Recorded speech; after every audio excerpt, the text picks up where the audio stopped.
I call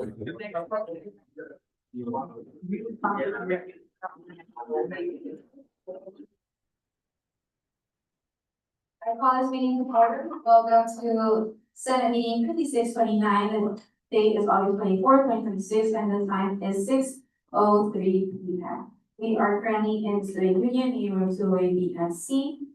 And I will go ahead and start with roll call. Senator Roca, present. Senator Mohan is an excuse. SVP Balagira, Present.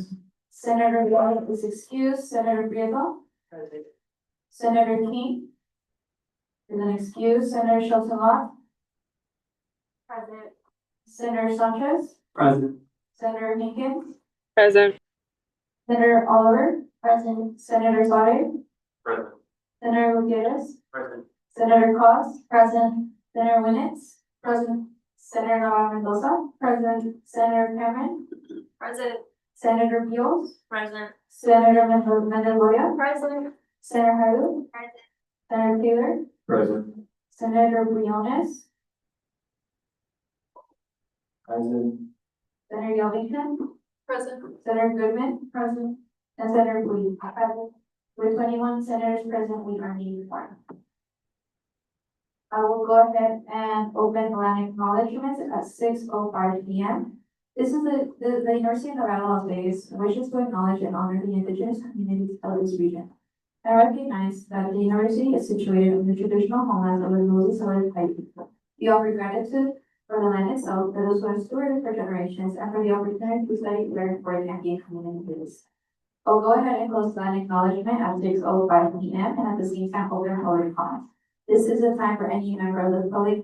You may come and speak. Members of the public, your listeners to 3 minutes for your public comments.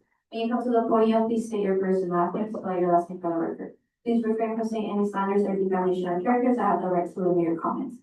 Are there any public comments in SB 208? Are there any public comments via the telephone line? Seeing none, I will go ahead and close public comments at 6:06 p.m. and at the same time move on for approval of minutes. Are there any discrepancies regarding meeting minutes 5628?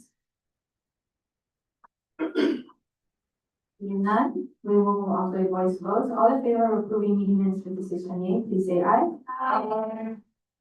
Any opposed, please say nay.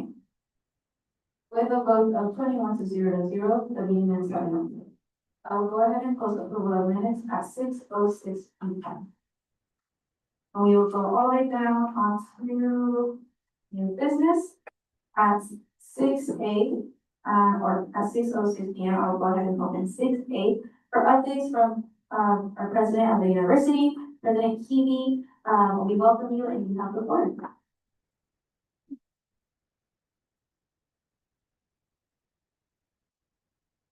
Well, thank you and welcome everybody. It's great to be with you and congratulations and thank you for taking on these important leadership roles in CSUN. Congratulations to our leadership slate. Really excited to work with you again this coming year. As you saw today, the campus came back to life full steam and really excited to have the fall semester underway. I'll just say, briefly that the university continues to do really well. As you know, these are somewhat challenging times for higher education nationally, both because the number of children graduating from high school, number of young adults graduating from high school is sort of flat, and the number of young adults deciding to go to college is actually down. But despite those trends, we continue to be up in our enrollment, and we expect our undergraduate enrollment again to be record level this year. Overall, we expect to be flat or slightly up. The graduate students are struggling a little bit with some of the changes that are happening at the federal level because it's capping the amount of student loans that they can take. And when students were relying on student loans in order to meet their living expenses, sometimes they're having to make very difficult choices, and we're getting some tough emails about how those limits are impacting individuals that can be really heartbreaking, especially when people are far along in their degree. It looks to be another exciting year. It's a legislative session, and we're excited to partner with CSUN going into the legislative year, which will kick off at the beginning of February. And sure you remember, run 120 days basically into May. And really important decisions for the future of UNLV will be made. We are continuing to lead the state in enrollment growth. The main metric of funding for the university is what we call weighted student credit hours, which is essentially the number of credits that students are enrolling in times a weighting factor that varies a little bit by discipline and level. They get higher as you go higher up the scale to upper division, master's and PhD, and varies a little bit by discipline. But again, we're the #1 in the state in terms of weighted student credit hour growth. Last biennium, we had actually about 45% of the full weighted student credit hour growth of all of the Nevada system of higher education. This year, we're again #1. As you know, also last year, we did pass the supplemental tuition increase, which will help us close the gap of the COLA raises, the cost of living adjustments that were given to faculty several years back, but they were a little bit hard for the university to fund. So we appreciate the students' partnership in that. I know nobody likes to pay more, but that was an important step for the financial stability of the university. And one of the things we've committed to do this year is to make sure that we spend that money on what is relevant to students, because this year we'll have a few million extra dollars from that supplemental tuition increase. And so we're basically doing the shade improvements on the alumni mall walk that have been requested in partnership with CSUN. We put in the rebel lanes, if you've seen those, the painted lanes to try to keep more separation between the pedestrians and people using scooters and other electronic means of transportation, because we were having some people's pedestrian scooter interactions that were not going well for either party. And so we're worried about that. As you might have seen in the update that went out today, we will be securing an enterprise level license. So everybody who wants access to Claude AI will be able to get that access, students, faculty, and staff. And one of the things that we want to make sure there is that we have digital equity and AI equity, because we don't want people's ability to access AI to be dependent on their ability to pay for a personal subscription. So we're going to spend about $1.5 million of university money committed to making sure that we get a license for anybody who wants that.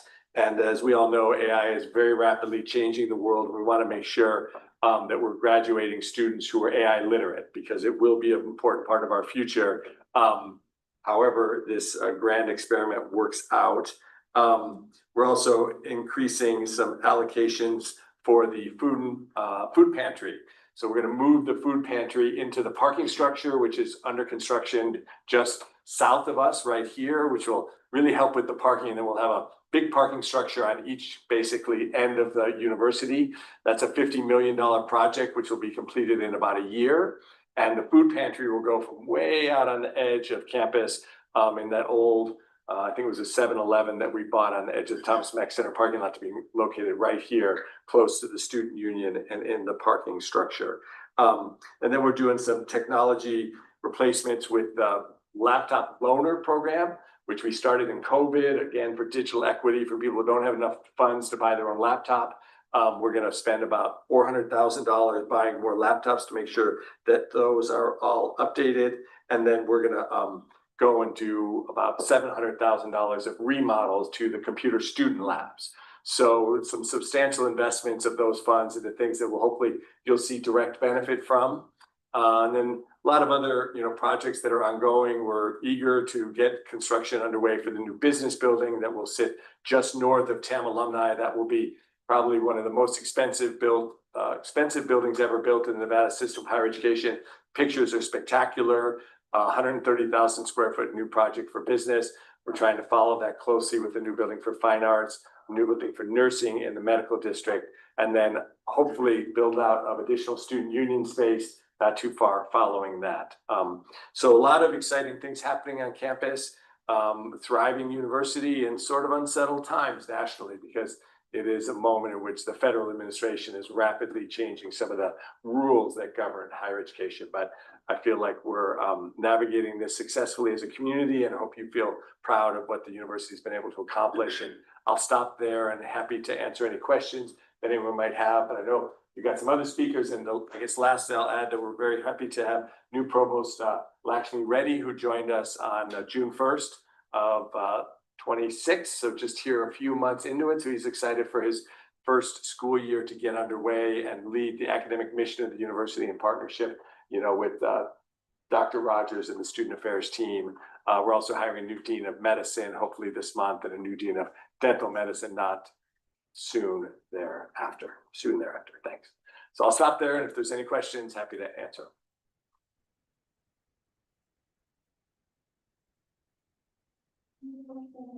I'll go ahead and open the floor and read questions from our senators. Senator Beal. Senator Beals, for the record, thank you for your presentation. I was just curious, how did you all decide to spend the money that you were discussing on those specific initiatives? Yeah, we had discussions with the CSUN leadership and looked at their priorities that had been identified. And then we were asked to make some decisions by the Board of Regents sort of right at the beginning of the summer. And so we came up with that list of priorities that are hopefully things that are broadly understood to be very student focused, and some badly needed upgrades in things like the laptop loaner program and other things. And, all those things have been issues under discussion. The shade structures was specifically a CSUN idea that we funded with them. Thank you. Yes, just for the record, I want to also follow up on that question for Senator Beals. On the few millions that you mentioned from the supplemental funding, are there any other ongoing projects or at least like this upcoming year that you were focusing on using that extra money for? I think that actually exceeds the full amount that is extra money. I think the total amount that we've committed is, a little bit over the full allocation of what we expect to bring in from those student fees. But if we end up with excess revenue, we'd be happy to come back and have this discussion again with CSUN. What happens at the university is we're always a little uncertain exactly how many students are going to show up. And so the revenue projections are always fluid. But we're in strong financial shape if we end up with the enrollment projections we expect to meet. And so we're excited to allocate this, more than $5 million to these projects that hopefully you'll see some direct benefit from in the not too distant future. Senator Cost. Senator Costa, thank you for your presentation. Do we have a timeline on the AI subscription, or like when that's planning to be available to students? It's a good question. I don't have the exact timeline, but this fall we are rolling it out in coordination with a whole bunch of training activities that have been created. I actually just reviewed the list of supports that we'll have available today with our Chief Information Officer, and the Provost, myself, and the CIO are working on the rollout plan, hopefully within a few weeks. Senator Taylor. Senator Taylor for the record. Senator Taylor for the record. Thank you, President Hughes, for your presentation. I'm very excited about the news that we reported. I do represent the College of Education. Any good news I can report to our students for my first newsletter coming out next month? The College of Education, we will be presenting to the Interim Finance Committee and then also the Board of Regents actually later this week about the priorities for the upcoming legislative session. And the College of Education is very well represented on that list, with millions of dollars being requested to support students pursuing teaching licenses. I think that's a $4 million request. We'd have to get our CFO here to get the exact number, but if you shoot me an email, we can make sure to get you the exact number. So they're definitely on the priority list of things we're hoping to get some additional funding from the legislature. Are there any other questions? Yes, I have just one more question. With the enrollment for students, I think it was about 34,000. I think I saw it this morning. How is the university approaching issues, including like trying to find parking for students, like student parking? Given that we are also closing that one parking to make more spaces, but what are the priorities in trying to address issues like that, or having some students go? Yes, so there is a slight inconvenience in terms of location. The reality is that there is almost never a time where we're out of parking. It's just how close the parking is to people where they want to be. So there's always parking in the Thomas and Mack Center parking lot, even though that's not the preferred location for more students. So we have the temporary disruption of losing those few hundred spaces, but I think there'll be 1,600 spaces then available in this lot. We also changed, I don't know how many people know about it, but if you're in the Fine Arts Corridor across Rochelle behind the NSHE building, we probably have about 100 student parking spaces right behind the NSHE building. We paved a piece of dirt that was there, and so now students are also able to park there. So parking will be available, though perhaps a little less convenient if people were used to parking that lot, but soon that will be open. It's exciting to see that go up. And I'll also say that, and another piece of good news, we did pause any increase in parking fees this year. And so we decided to use university money.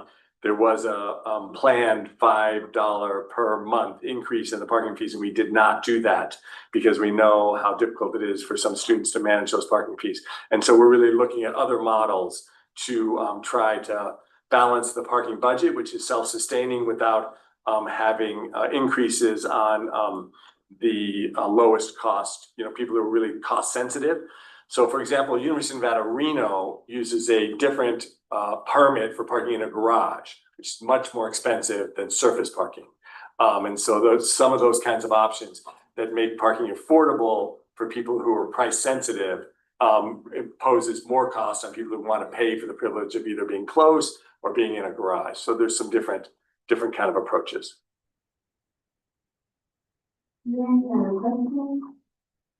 And I guess I should add one more update. If you haven't heard it, you maybe read it, but Deanna Marina Contino is gonna transition from her position helping Dr. Rogers as the Associate Vice President of Student Affairs. Really proud to welcome her as my Chief of Staff 1 week today. She's gonna take that position as the President's office.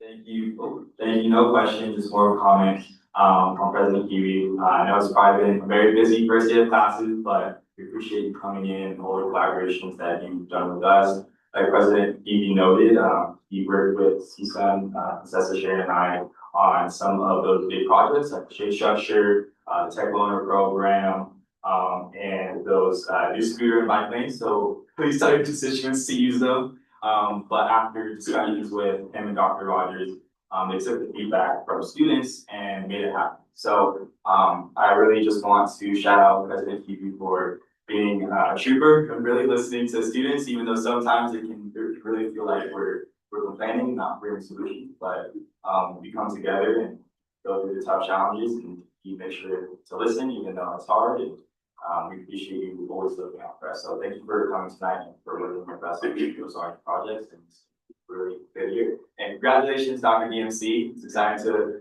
work with you and your new role as Chief of Staff. So congratulations. Thank you very much. One question, you're online, Senator Hinton? Hi, Senator Hankins for the record. Thank you so much, President Heavey, for coming and presenting to us tonight.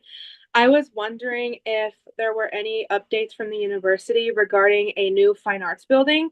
I know that is something that has been previously mentioned before, whether it is, I forget the name of the building, but displacing Grant Hall. Yes, Grant Hall. Thank you so much.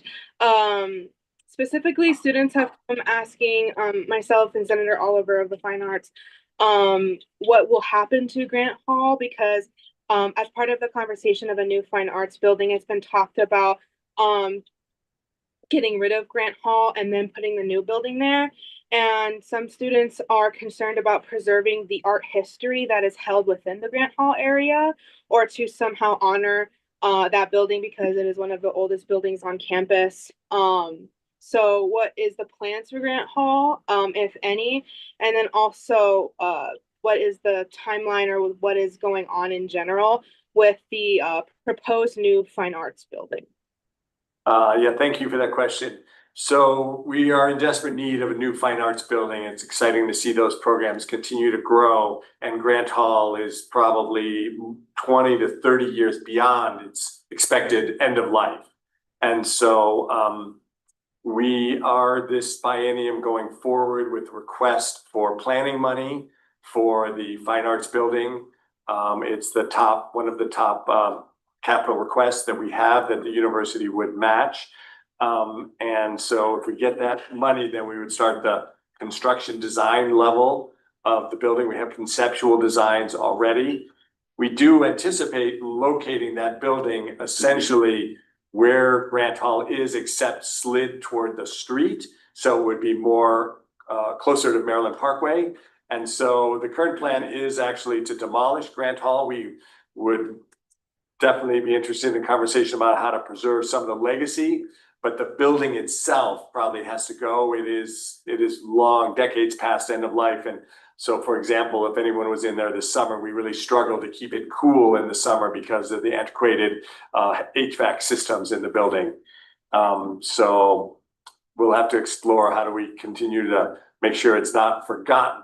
But like Fraser Hall, if anyone's around long enough to have remembered Fraser Hall, which is where the business building will go, that building went as well because they were just so far beyond. If you see the original pictures of UNLV in like 1960, you'll see Grant Hall sitting right there, 66 years ago. Thank you very much. Thank you.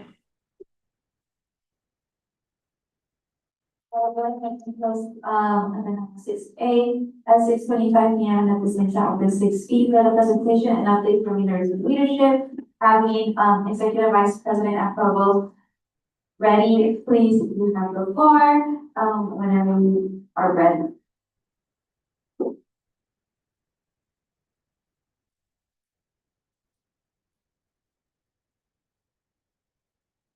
I need to move this down. We're very challenged. Well, thank you very much for inviting me. Thank you.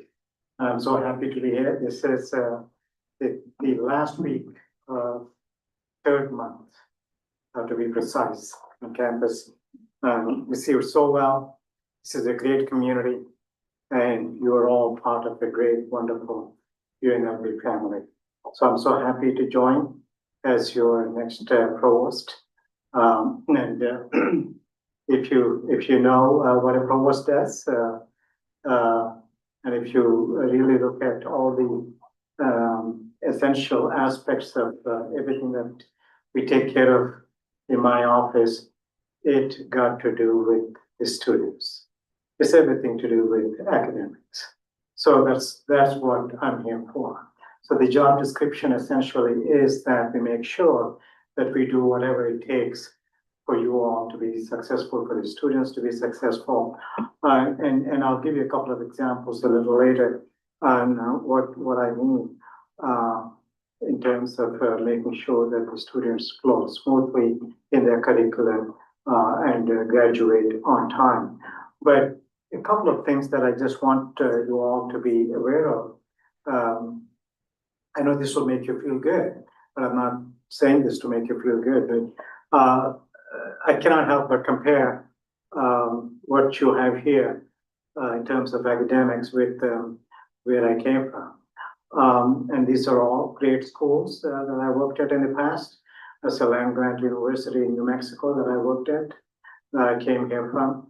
One thing that I was taken aback is by the number of student success initiatives that you have on campus, and the number of experiential learning opportunities that you have on campus. In other words, I mean, I'm now done with meeting with just about every dean, every college dean. And I was amazed at the number of opportunities that the students have relative to the other schools that I came from to provide a good experiential learning opportunity. What I mean by that is for you to be engaged in the community, for you to be future ready in terms of what your jobs expect. And I always mention this, the rate at which we are moving with academic programs, we're so dynamic that the students are being trained for jobs that do not quite exist yet. That's how fast job titles are changing. That's how fast jobs are, being created, right? So you are very uniquely positioned to be successful, and I have no question about it. What am I here to do? I'm still trying to learn, right? There's just so much that I need to listen to. In addition to the academic deans, I'm meeting with just about every person in the provost office. There are quite a few people who work in the provost office. And I'm trying to understand what are the areas that need some immediate attention, and what is it that we need to invest some extra time and effort and resources in. And I'll give you a couple of examples. These are nothing serious. Like I said, we just have everything, whatever it takes for people to be successful. There's no question about it. We need to expand on the micro credentials, on the workforce needs, right? So the state is asking, every state is asking, the country has been asking that, look, in addition to the bachelor's, master's, and PhD type of things that universities offer, we could use something that students could go, leave the campus, and be ready to hit the ground running once they join this company. What are those needs? What are those needs very unique to that particular region? So there are so many things that we could do in terms of giving you a certificate on the side, a micro credential on the side that gives you an extra edge, that gives you something that you could go and compete with that other person from the other universities. We will be expanding. For example, we are now expanding some degree programs too, and these are necessarily at the interface of a number of colleges, a number of disciplines. One example, biotech, right? We could use biotech, we could use people in the health sciences. So we need to respond to the regional needs, to the national needs when we create otherwise. You may not be quite relevant, right? So we need to move on pace, on par with how the industry is moving. We need to make sure that you're ready. The president has already mentioned about AI. We need to make sure that you are AI ready. He mentioned about AI equity. And I'm here to say that this campus has been so far ahead in terms of that AI conversation and AI discussion, right? Some of the other schools are still wondering what software to buy, what kind of training to give you all, and how to deal with this AI inequities that are there on campus. Some corners having a lot more access and a lot more training to use the AI, whereas the other corners don't have that. Some colleges, students are very ready. Some colleges are not, right? So we need to make sure that you are workforce ready, you are AI ready to hit the ground running once you graduate. Not only that, in some areas, we need to AI prove the education. What do I mean by that? We need to make sure that you retain your competitive edge by taking some of those skills that we could use in addition to AI. What are those? The resilience skills, right? Creative thinking, the empathy, some of these skills that your employers have been asking for in addition to these technological skills, right? So we need to prepare you for those too. And I think this campus, rest assured, when I have a basis, I'm still new, right? So I can compare where I worked at, what we were doing there with what you are getting. You are very uniquely positioned to hit all these dimensions equally when you leave.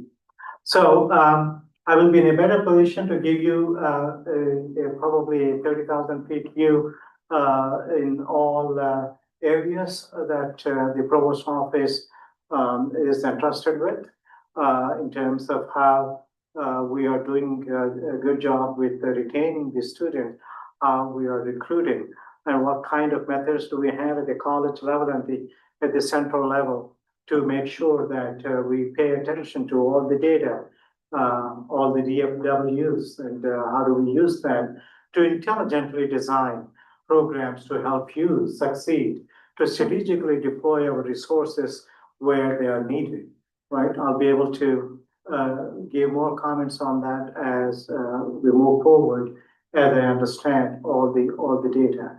And I'll also be in a better position to help with some of the areas that we might need new programs. I know there were so many colleges which have ideas to design new interdisciplinary programs, which are the programs that exist at the interface of multiple colleges, right?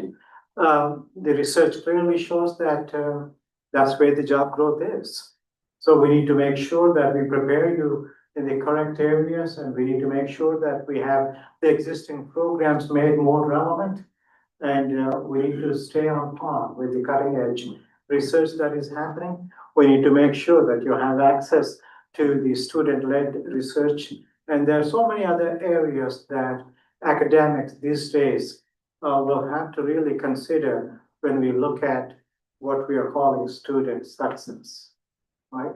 Student success doesn't just mean you getting a good grade in a class. Student success means we design the courses, we design the curricular flow, so there are no hurdles. Now, I'm looking at a couple of programs right now that are just for fun. I picked a couple of programs at random, and I want to make sure that there are no bottlenecks. One program does have bottlenecks. In other words, if you miss taking this one course, you might be delayed in graduation by a couple of semesters, right? So we need to make sure what we could do there. Maybe increase the sections, or maybe do something else, change the curricular flow, right? Or hire a new faculty member in that particular area who could teach that course multiple sections. So there are just so many things that we could do. So student success is defined not just by the grades that you will be getting, but is defined by the time to graduate, by how easy it is for them in that curricular flow for them to acquire some of these other workforce-ready skills. How easy it is for us to incorporate, embed AI skills. How easy it is for us to incorporate communication skills and all these other skills, experiential learning, and all of these things that I talked about, right? And student success also means how easy it is to place that student with that particular unique background in a gainful employment. So all of this is we just don't stop. Success means that the student is performing very well long after graduating, long after he or she joined as a freshman. So there's just so much more. I could maybe talk down the road, be able to answer your questions maybe on all these fronts a little later, but for now, I want to thank you. I'm so happy to be working with the leadership throughout the summer with these repeated meetings, and I will assure you that I will continue to work with you. So we cannot really design student success without listening to you all firsthand. So thanks again for inviting me, and let me know if there is something that I could answer. I guess maybe I have questions that you can answer. I'm not sure I have any answer for your question. So thanks again. Thank you. Someone ready for their questions? Senator Alden? Hi, Senator Oliver, for the record. First, I just want to thank you for presenting to us a lot of information, and I know it definitely matters to a lot of us as students, of course. I just have a question specifically with your AI plans. How exactly or specifically will you be incorporating AI to students' lives? Will it be added to curriculum, first year classes, or will it just be an outside resource that we can use like? Yeah. If you want. Thank you, Michael. That's a good question. In fact, the president alluded to this. What we are going to do is there's so much happening already throughout the campus. In fact, in some courses, I just spoke with somebody who was teaching an honors college course. They were really incorporating AI beautifully Whereas in some of the corners, because of the nature of the course or nature of the program, it's not so easy to embed AI either for the faculty member or for the student. What we're going to do first is, as early as October first week or second week, I believe, we're going to take stock of all the enormous expertise that we have on the campus, including some of the student expertise we have. We are finding out that some of the students have already have some really good feedback to give us on this from the courses that they took, where the faculty members were immersing them in AI. So we're going to start with that first.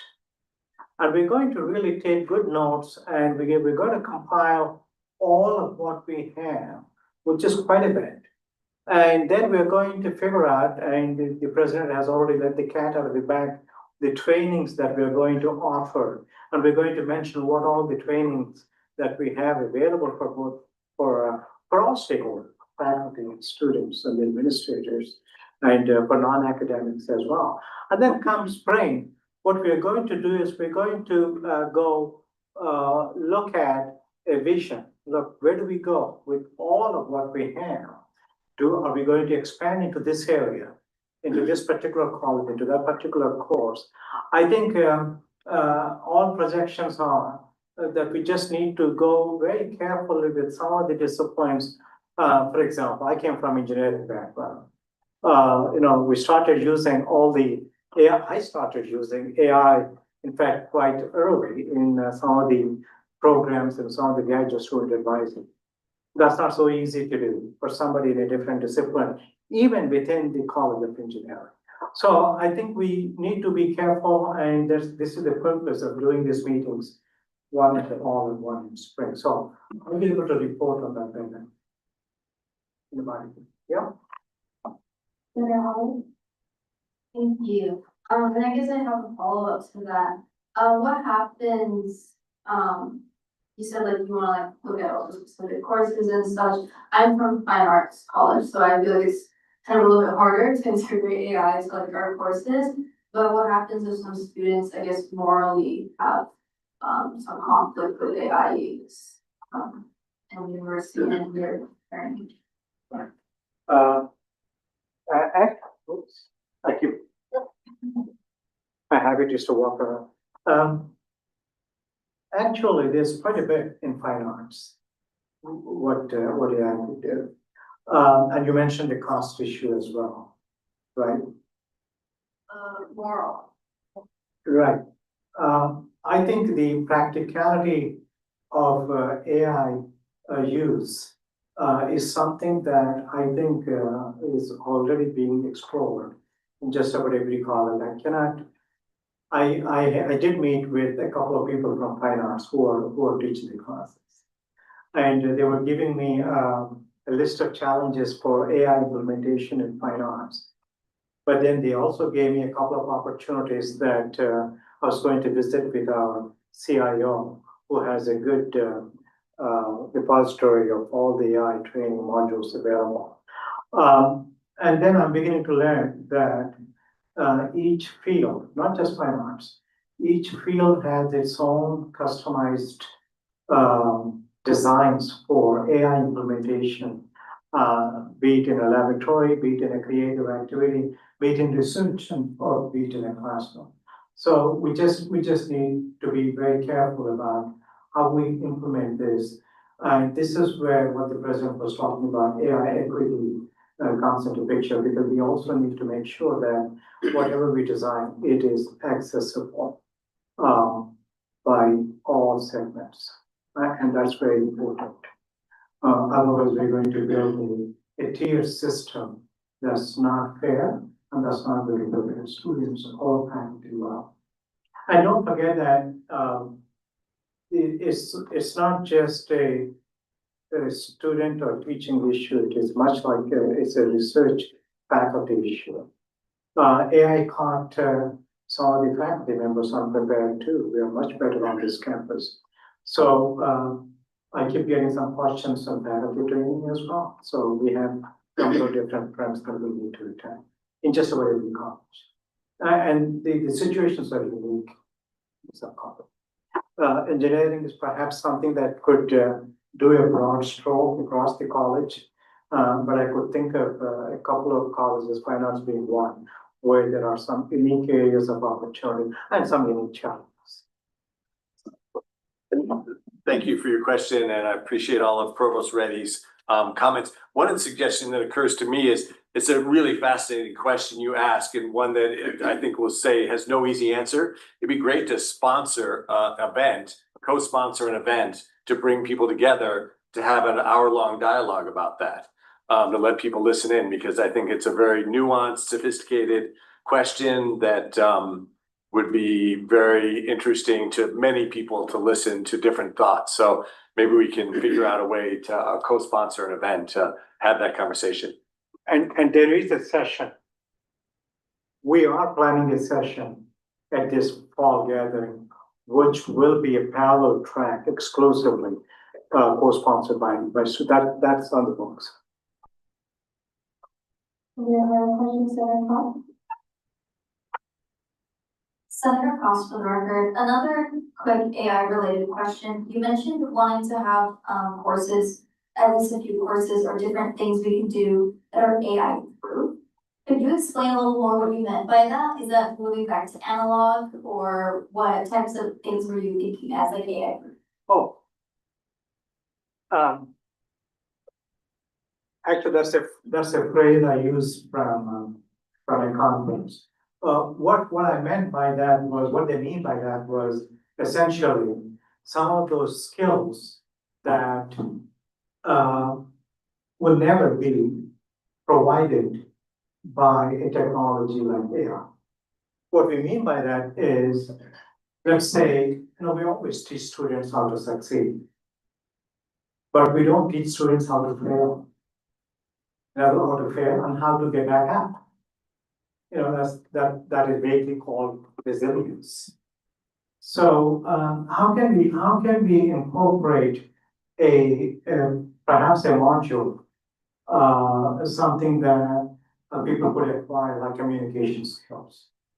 How do we really provide that kind of training on campus? Perhaps have the student demonstrate a failure here and a failure there, and how they learned from it and then became successful. And then how can we even better, as complicated as it may seem, how can we give perhaps a certificate that, look, hey, we talked about resilience. I'll give you one example on AI proofing. Back where I came from, this was a huge point of emphasis by our employers in that region, that look, we need you to still provide communication skill, empathy. They did mention resilience, self-directed, self-motivated. I said those are all good, but how do we measure them? We're not used to measuring. And then the education researchers came to our rescue and said that, look, these are the kind of skills that some of them are measurable. And what we could do is we designed a program that runs for 2 years, and they go on with what is called Academy of Graduates for Integrative Learning Experiences. So they have learning experience, not just passing, not just taking a course and then passing or getting a good grade, but as abstract as something that AI cannot touch, right?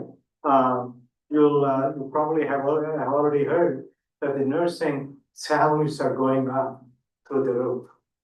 Why? Because people are able to substitute some of the services that medical doctors are providing, but they're having trouble substituting services provided in the nursing industry, service industries, some of those industries, right? So what they mean by AI proofing is make sure that students are AI ready, but make sure that their skills are not going to be substituted when they go out and start working after 10 years or so, substituted by my iPhone. And there's already some software engineers and some coding specialists are very worried that they are being substituted, being made irrelevant. To some extent they are, to some extent they are not. But so that is what is AI proofing, making sure that we have something that only we could give, that only I can give. And I don't think your iPhone can give what I, as a human, can give you. In other words, I will always have a job. Any questions? President Livingston? Hello, President Zip for the record. Thank you, Provost Gray, for being here. And again, like you said, meeting with us over the summer. One thing we did discuss was the winter session during the winter break. And one of our senators is currently working on with some of our members from the faculty senate. So I just wanted to ask you what your thoughts were. There are running developments on that. So could you repeat that last part? Yeah, just like updating the Senate. Ooh, there we go. Now it's working. So my question was on the winter session we were talking about over the summer. One of our senators, Senator Oliver, is working on with our faculty senate to see what they think about it as well. So just wanted to hear your thoughts in front of the CSUN Senate. Yeah, I think I'm making the camera like very difficult by moving it up. Oh, I didn't see that. Thank you. I think my style of engagement is to make sure when we do things like AI that we are talking about, that there are some experiences that only you have and not the faculty. And I think they are wandering in the dark to some extent. So my generic response to the question is, you can expect that I am going to be engaging your leadership if there is any new initiative. One of the things that we are considering seriously is intrapersonal skill development. And that is something that industries are increasingly asking. So when we have a conference or a session or something that we are going to initiate, I would really like to feel your interest in this and make sure that you are on board. So allow me to come back to this meeting more often. Allow me to meet with you all very often. And we will work hand in hand just as I did as a provost at a different university. Some of the questions that you are asking are so sharp, so smart. I think we need to be challenged.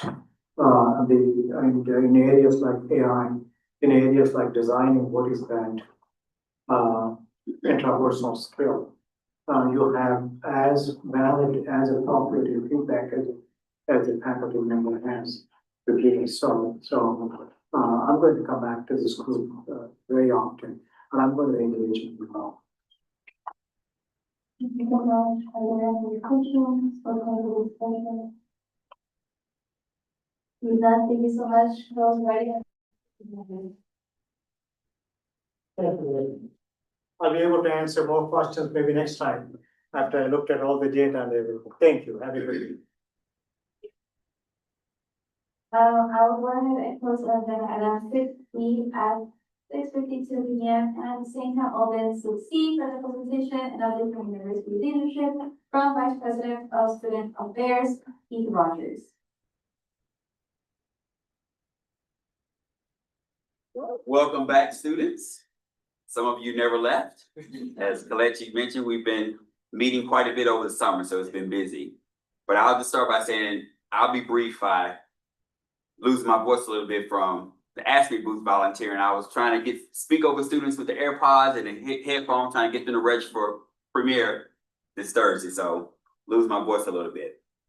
But I want to say, just from the student affairs standpoint, as Provost Hebe already mentioned, losing a key player of our team, DMC, we're going to miss her, but we know she's still here on campus, still loving on our students and making sure that you have the best student experience possible here at UNLV. So she's definitely going to leave big shoes to fill in that role, but she's still going to be here to help guide us and give us input and just help us make sure that we're trying to make the best decisions possible for our students. And along those lines, one of the things in student affairs, we always focus on asking ourselves the question, what is in the best interest of our students?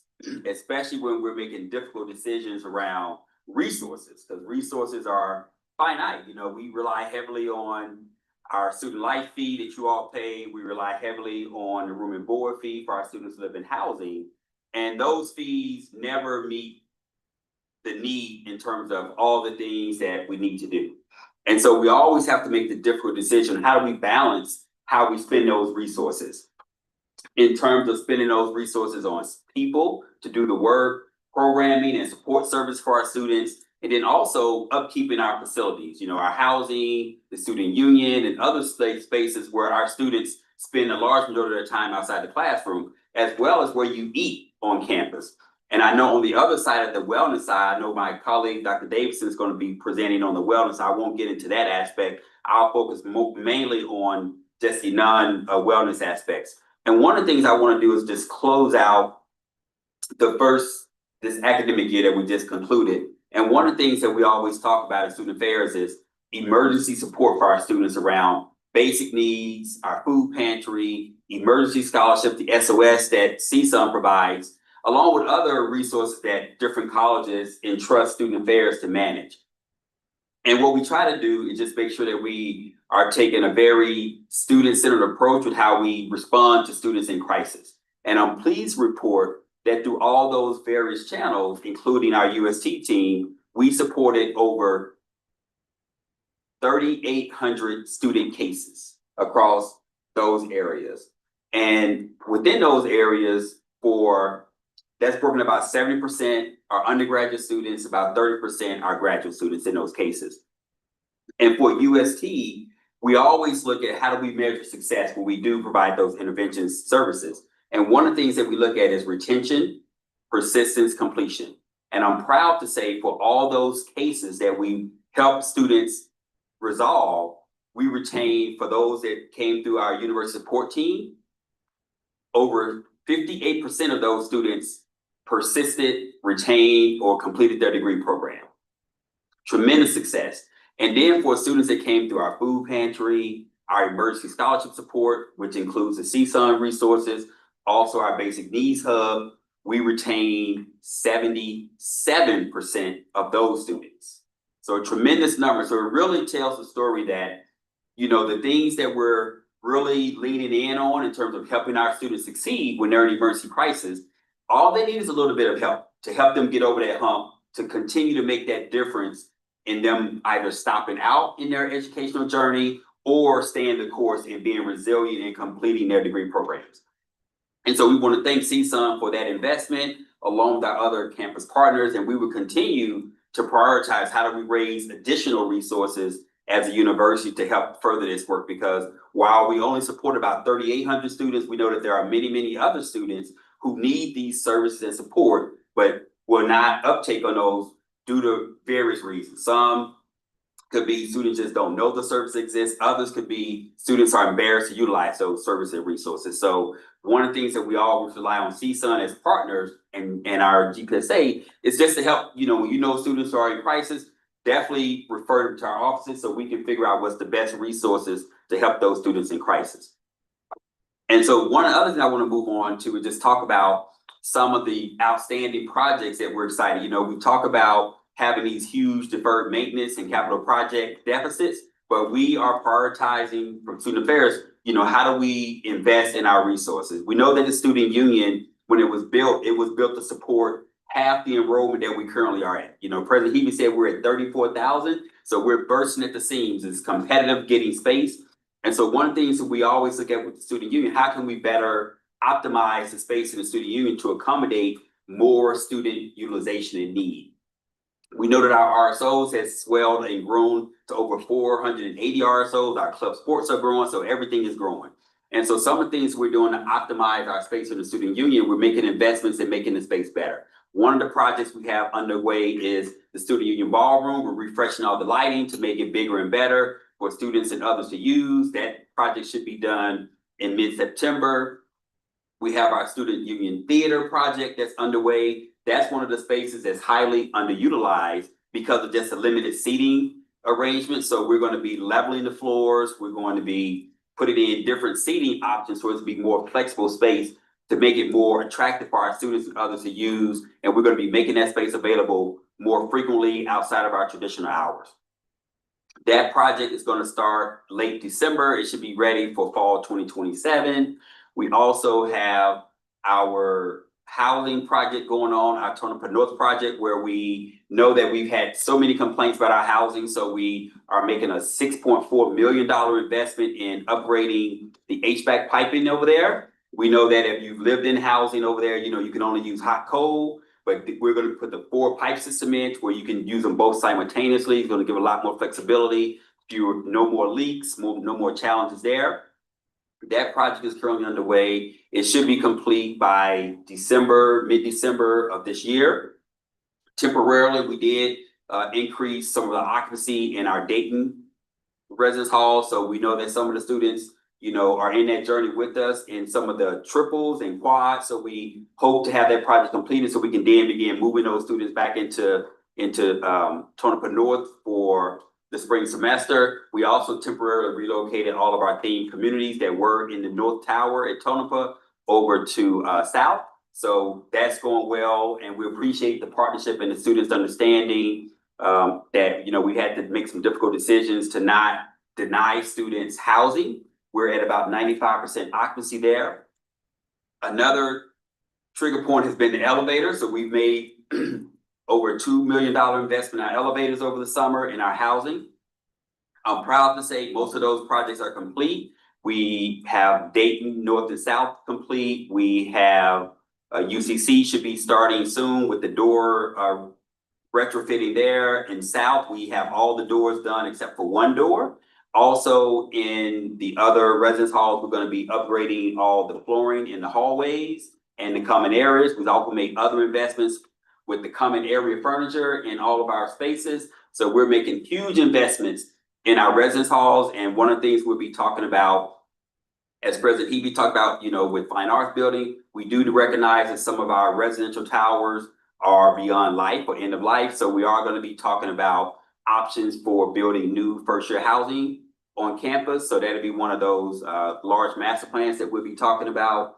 We also, as President said, we're going to be relocating not just the food pantry over into the garage, but also our basic needs hub distribution will also take place in there, where we'll be running our clothing out of there, our other just sort of take what you need activities. We'll have the cap and gown program, among other things that will happen in that one unified space. And so there are probably some other projects that I'm neglecting to mention. And then also when we look at our legacy apartments that we recently took over last fall, we've made some tremendous strides with improving the upkeep of that space. We've invested over $250,000 already to mitigate a lot of the complaints that we were getting from our students. We also are moving forward with doing a big bug mitigation project. Even though we do have the service going over there once a month, we still are getting some intermittent complaints about, you know, pest control over there. So one of the things that we're likely to do for the fall is just sort of say, you know what, if those that live in close quarters, you know, those buildings have multiple units. So rather than just responding to one tenant's concern, we're just going to do the entire building one at a time to make sure that, you know, bugs aren't moving from one unit up or down or across to another, so that we can make sure that we permanently eradicate all the concerns that we have over there. And we have roofing projects happening over there with leaks that we're investing resources in. So we do suspect that, you know, when we finish up this academic year, that property will be in much better condition and it'd be up to sort of the UNLV standards in terms of what we expect in our housing. And then lastly, looking at just our dining portfolio, we have made some huge investments there. If you've been downstairs in the food area, you see that there's all new seating. There was a huge investment in the seating, so it's more flexible. We don't have the rocking tables and chairs and everything matches, and it's flexible. So we're proud of that investment. Also in our dining commons, we're continuing to make investments there with sort of the interior, and we're going to have a lot of exciting things from cultural meals every month going over there. We're going to have guest chefs using the demonstration kitchen over there. We'll be doing cultural meals in those spaces. And so we'll be wanting to definitely partner with CSUN to make sure we help get the word out. Because one of the things that the president and I do every month We have a luncheon in the dining commons with a different student group. You know, sometimes it may be our disabled students, it may be our first year students, maybe our honor students, our athletes, our club sports, our student leaders, our adult learners. And what we learn in many of those conversations that we have with students where we at the dining commons, students say, this is the first time I've been in here. And they're seniors graduating.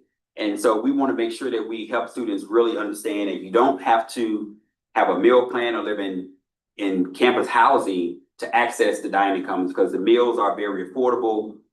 And so those are some things that we'll be helping promote. And then lastly, one of the things that we're doing is just looking to collaborate more in terms of how do we market and communicate when events are occurring, because that's another area that we hear a lot of students say, I didn't know this event was happening, or I didn't know this resource was available. So we know that students get their information from various places. And so we want to make sure that we are amplifying that messaging through your information dissemination to students, through our RSO leaders, communication dissemination strategies, as well as how our various academic and non-academic areas are also promoting programming opportunities and events, et cetera. And so those are some of the high level things that are underway within the Division of Student Affairs. It's many, and you know, we want to continue to make sure that all the things we do are heavily informed by our student voice and what's important to you. And we appreciate the partnership with the CSUN leadership. We meet monthly to talk about things that are of great importance and priority. And we always start with yes, and try to figure out how do we get there. And some things may not be feasible for resources or limited resources, but we always want to make sure we start with saying, let's try to figure out how feasible it is to do it, rather than say, oh, no, we don't think that's a good idea, or we don't think it's a credible request. So with that said, I'll, stop my remarks and see if there are any questions of me.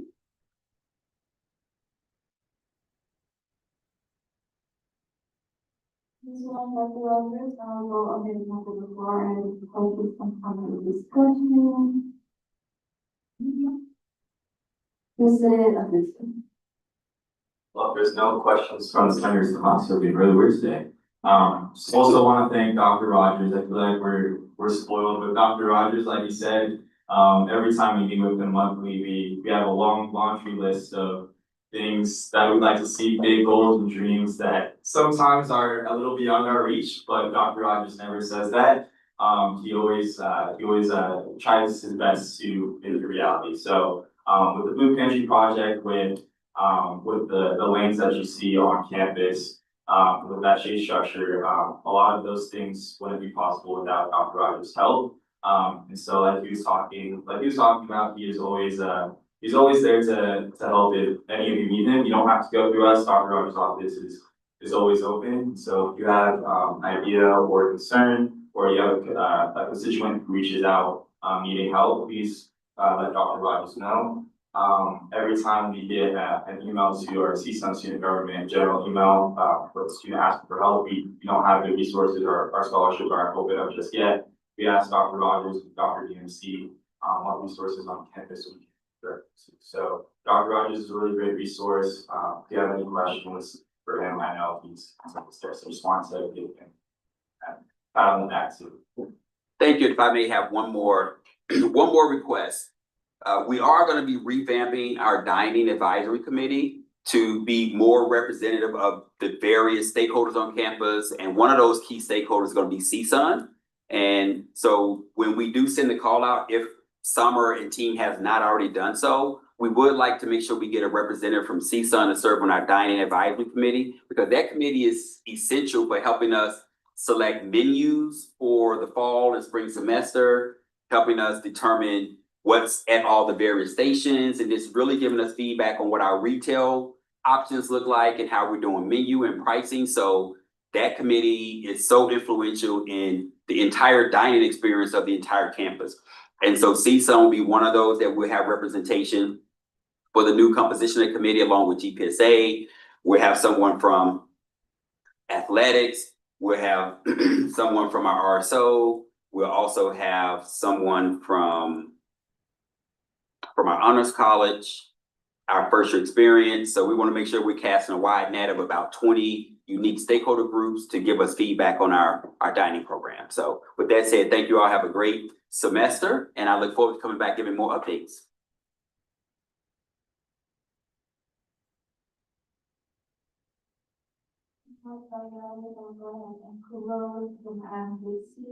At 7:08 p.m. And for continuing on, I would like to, for the record, Senator Wilson was excused. This is 7 and became present at 7:01. We're at 22 senators. I'll go ahead and open the item 16 at 7:08 p.m. for the presentation of the university leadership, which will be from Associate Vice President, Student Life, Dr. DMC, Diana Marina Cantino, and Associate Vice President of Student Wellness, Dr. Jamie Jones.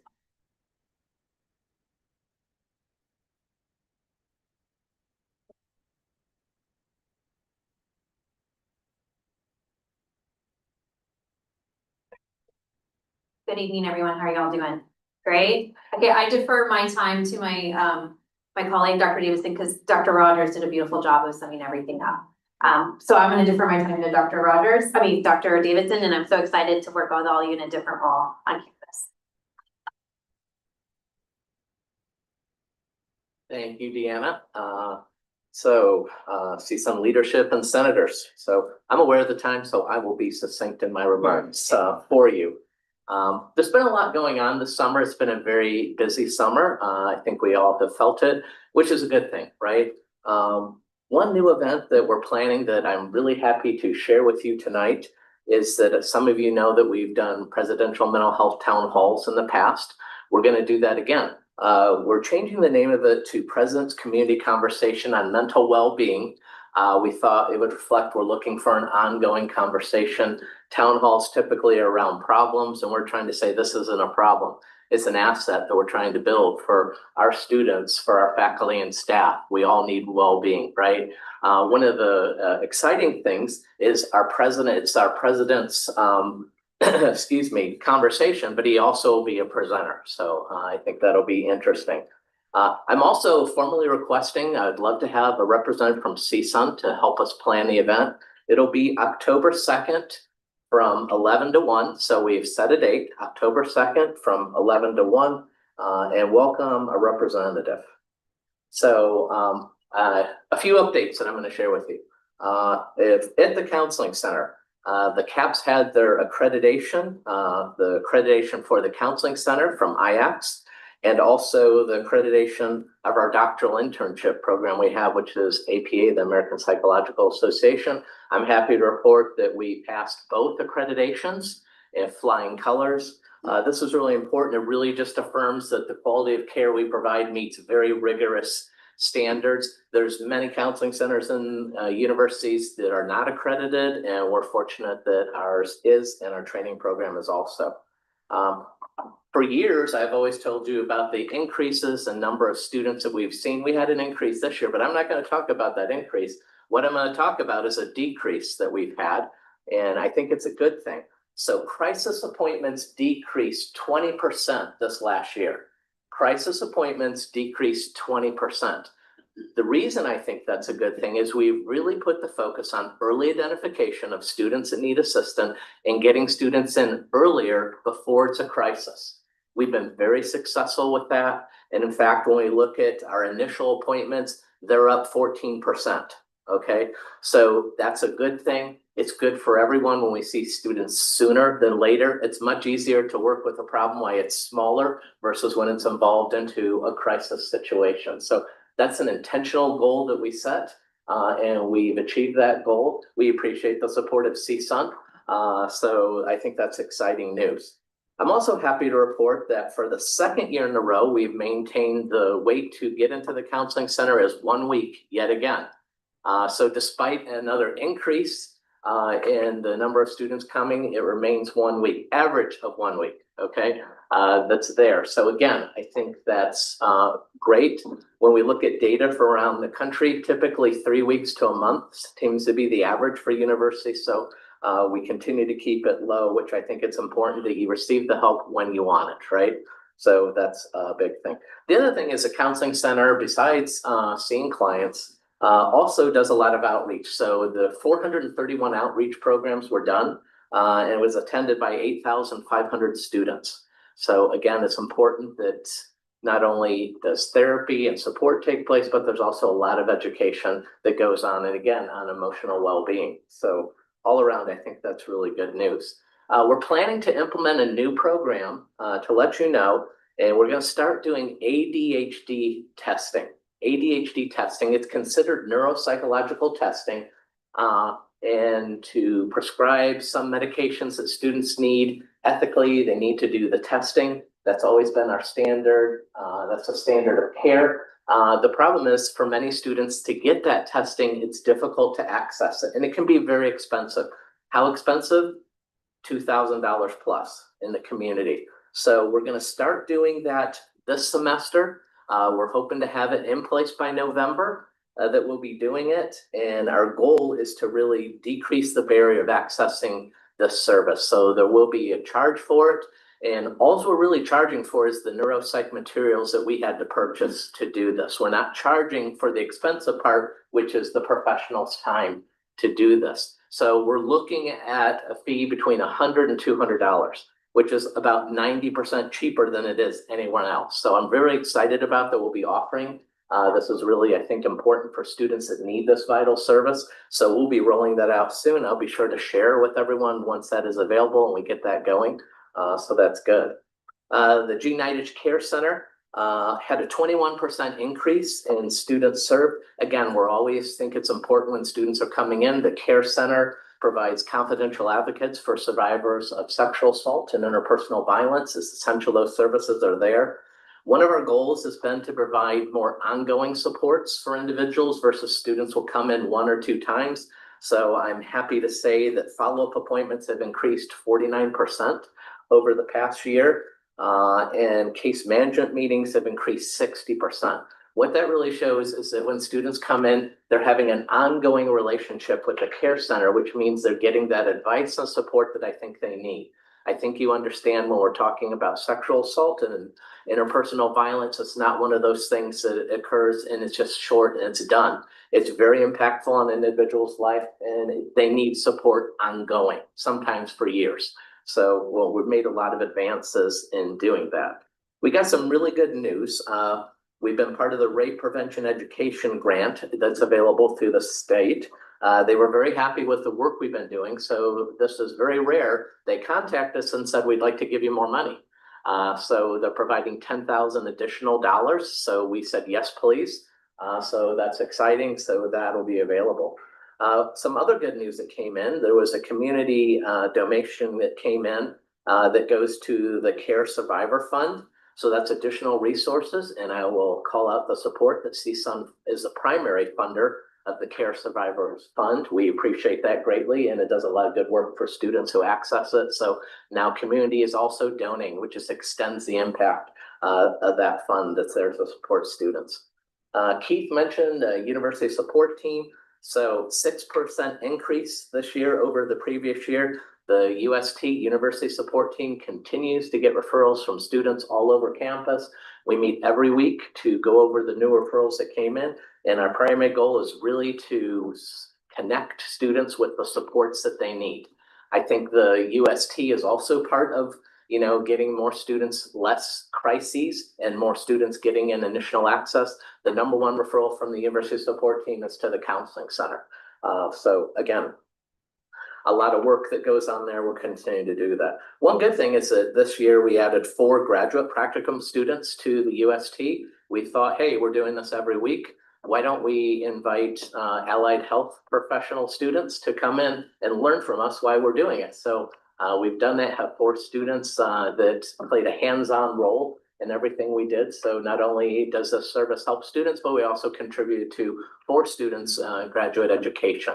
I believe they all were social workers. So again, a very good thing.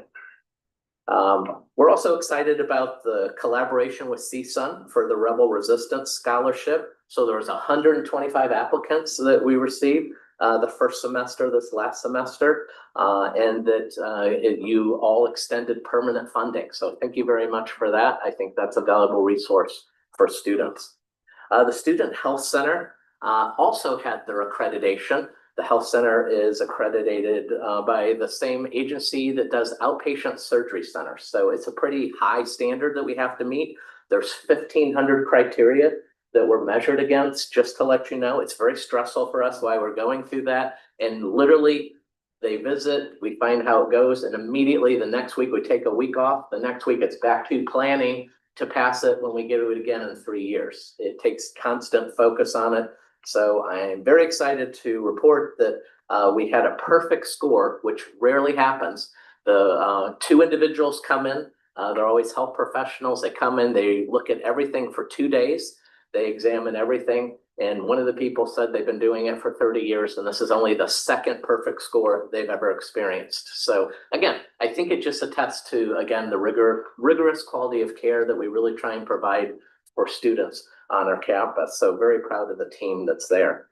We have a partnership with the Southern Nevada Health District where we've been providing free STI testing. So we served more than 300 students this past year. And by our calculations, we saved them about $150,000 in testing that they would have to pay for. So we set up an MOU with the health district. It's a fantastic partnership, and it's a win for our students. So again, we think that's a wonderful outcome that we have with them. We've started a new pulmonary service, which gives students access to, this is typically a specialty, but we have a new provider that is their specialty. So it's there for students. It's free. We don't charge extra for it. It's just come in and access it. So again, it's a nice service that we're providing for our students.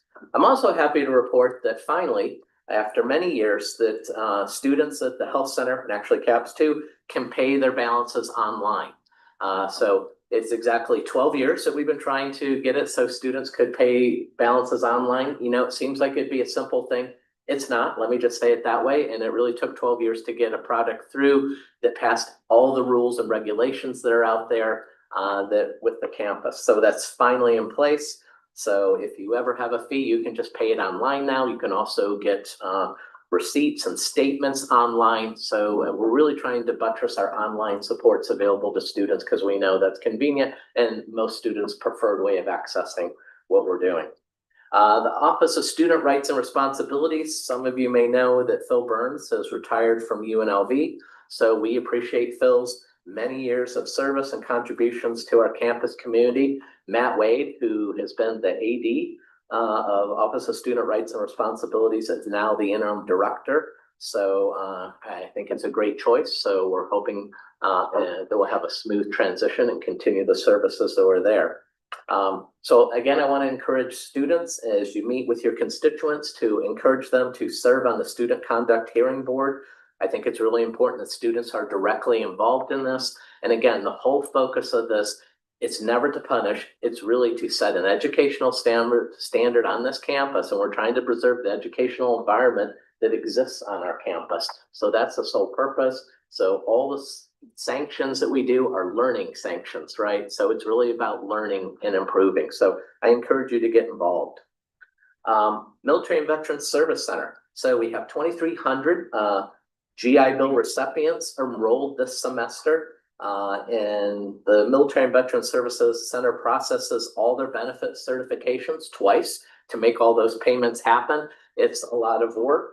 And it's honestly been a struggle to do everything that we have to do to get all those in. So I'm very pleased to announce that the president approved hiring 2 school certifying officials. Those are the individuals that do these benefits and payments, with the promise of 3 more coming.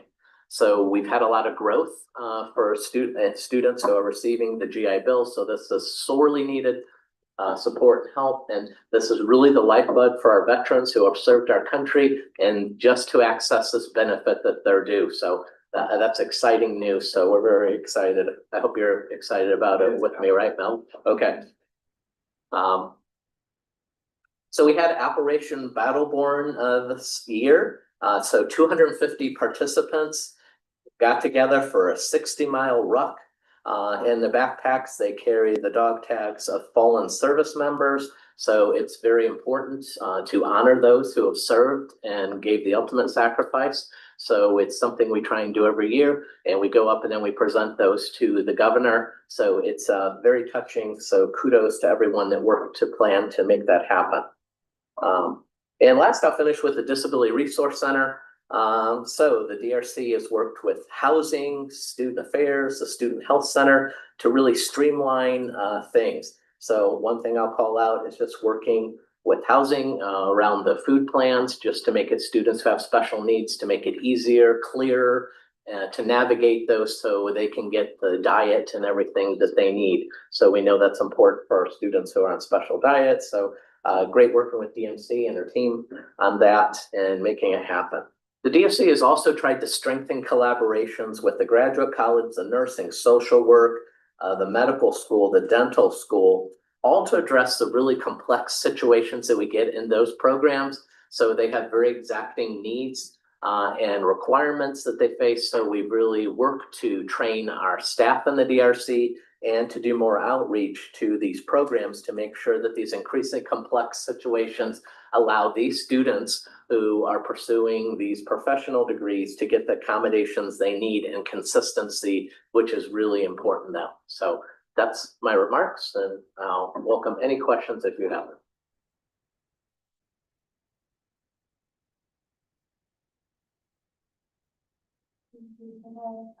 Questions, Chelsea? Hi, Steph. Okay, hi.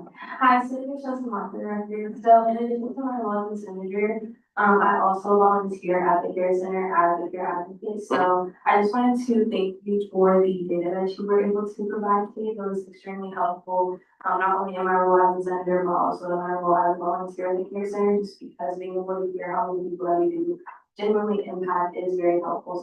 So thank you for that. Thank you for your service. We appreciate it. Are there any questions? I think it's.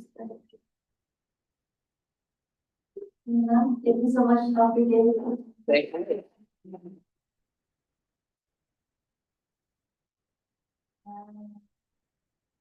I'll go ahead and close, at the 9:16 at 7:25 p.m. And before we move on, Senator Cleveland, was excused for the remainder of the meeting at 7:20. We want to set 7:31 as Senator Lauren is on her appointment appeals. I apologize. Senator Appeals is on for Senator or appointed a person of privilege at 7:25. We're at 7:10 is still. And then I will go ahead and open agenda item 6E at 7:26 p.m. And I will go ahead and, well, Sherry's not here, but other of the bill we have before I'm going to show screen.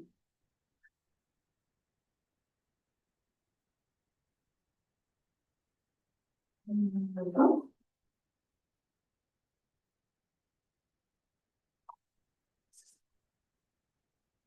Do you know?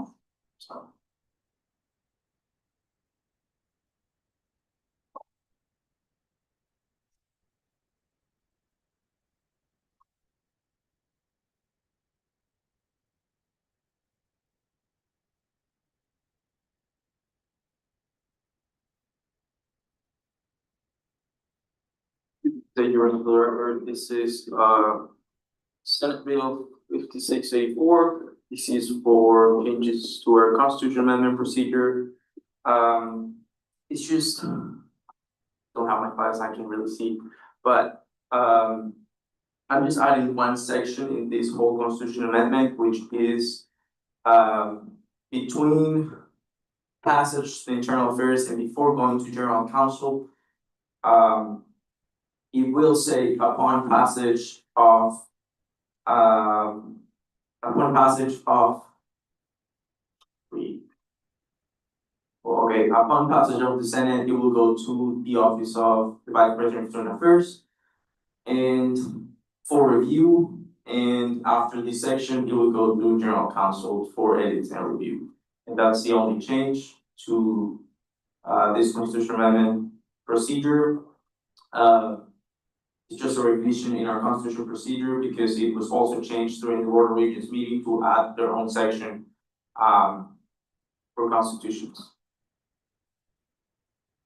that, I will yield the floor. This is the only change. I'm open for questions. Thank you.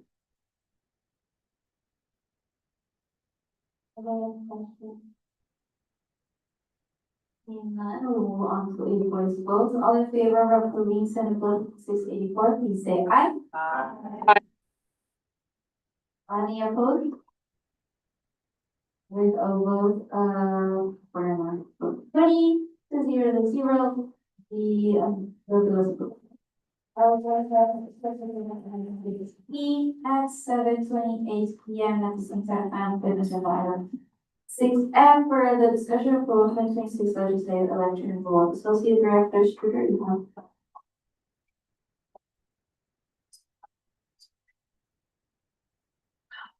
Associate Director Schroeder for the record. So there we go. Associate Director Schroeder for the record. Okay.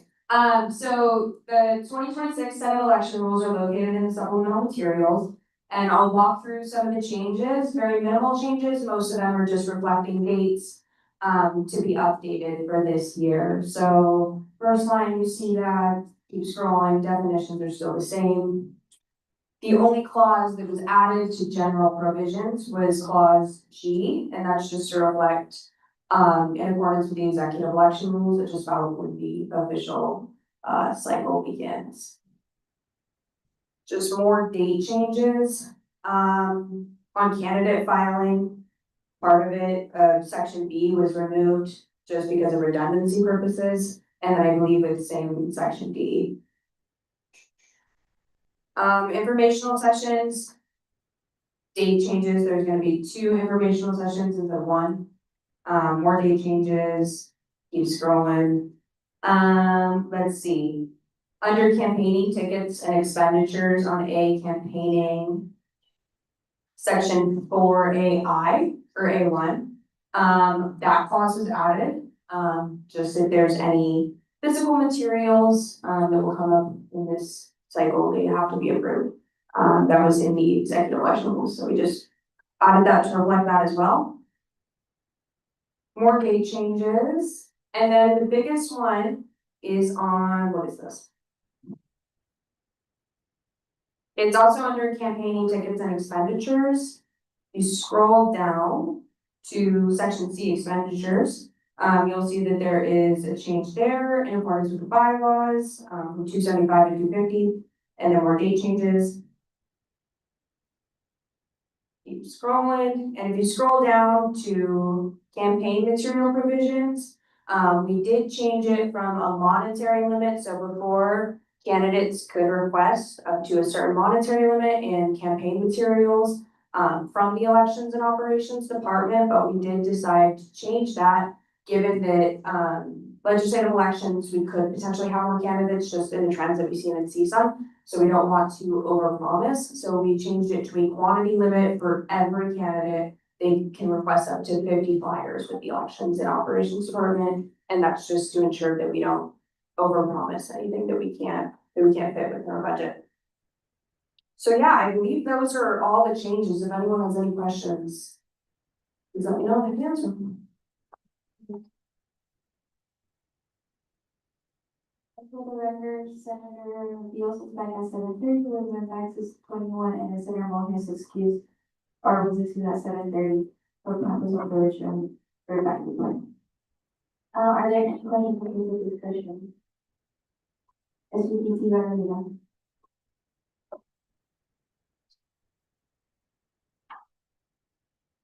I have 2 questions. The first is on, the limit being decreased from 275 to 250. What was like the commission's reasoning for doing that? That's just to be in accordance with the bylaws. So that's something that I actually worked with Advisor Dow on, and then we presented to the committee from there. So that's just to be in accordance with our other documents. And then on the changes to the very last section on campaigning materials. When you say that you're changing the quantity to limit for flyer requests, is this something that the Elections and Operations Department is paying from their own funds? Yes, so that directly comes out of our funds. And like I said before, it used to be a monetary limit that would be shared at the informational sessions. But again, because there could be an influx of candidates, just because of the growth within CSUN, we don't wanna overcome, so that's why we just changed it to a quantity limit, but it does come out of our budget.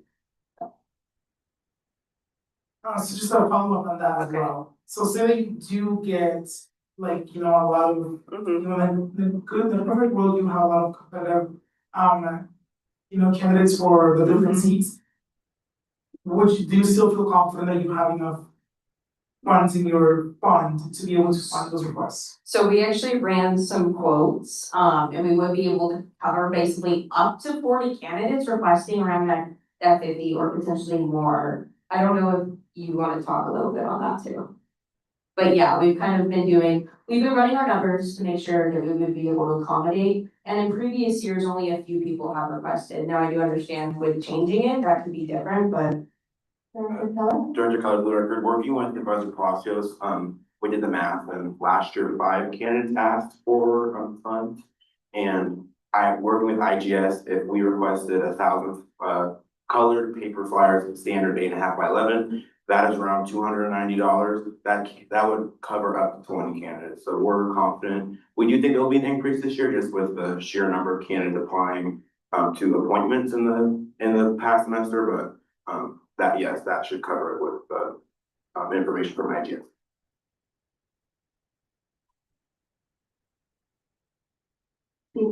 So going off of that now, should that be specified here, what type of flyers there are, or is that, do you think that's just more information? Given that the word flyers just could be different sizes, different colors to it? No, I totally understand what you mean. We can talk about that at the informational sessions, but I'll ultimately leave that up to you guys if that's something that you think it should be amended. Yeah.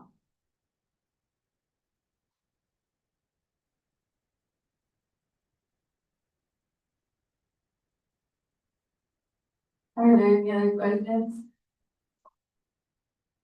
Oh, before I go to you, further, your Senator Mohammed background in Orange Village at 7:32, Rebecca 21, the Senator Briones went on Brooklyn with the village at 7:32, Rebecca 20.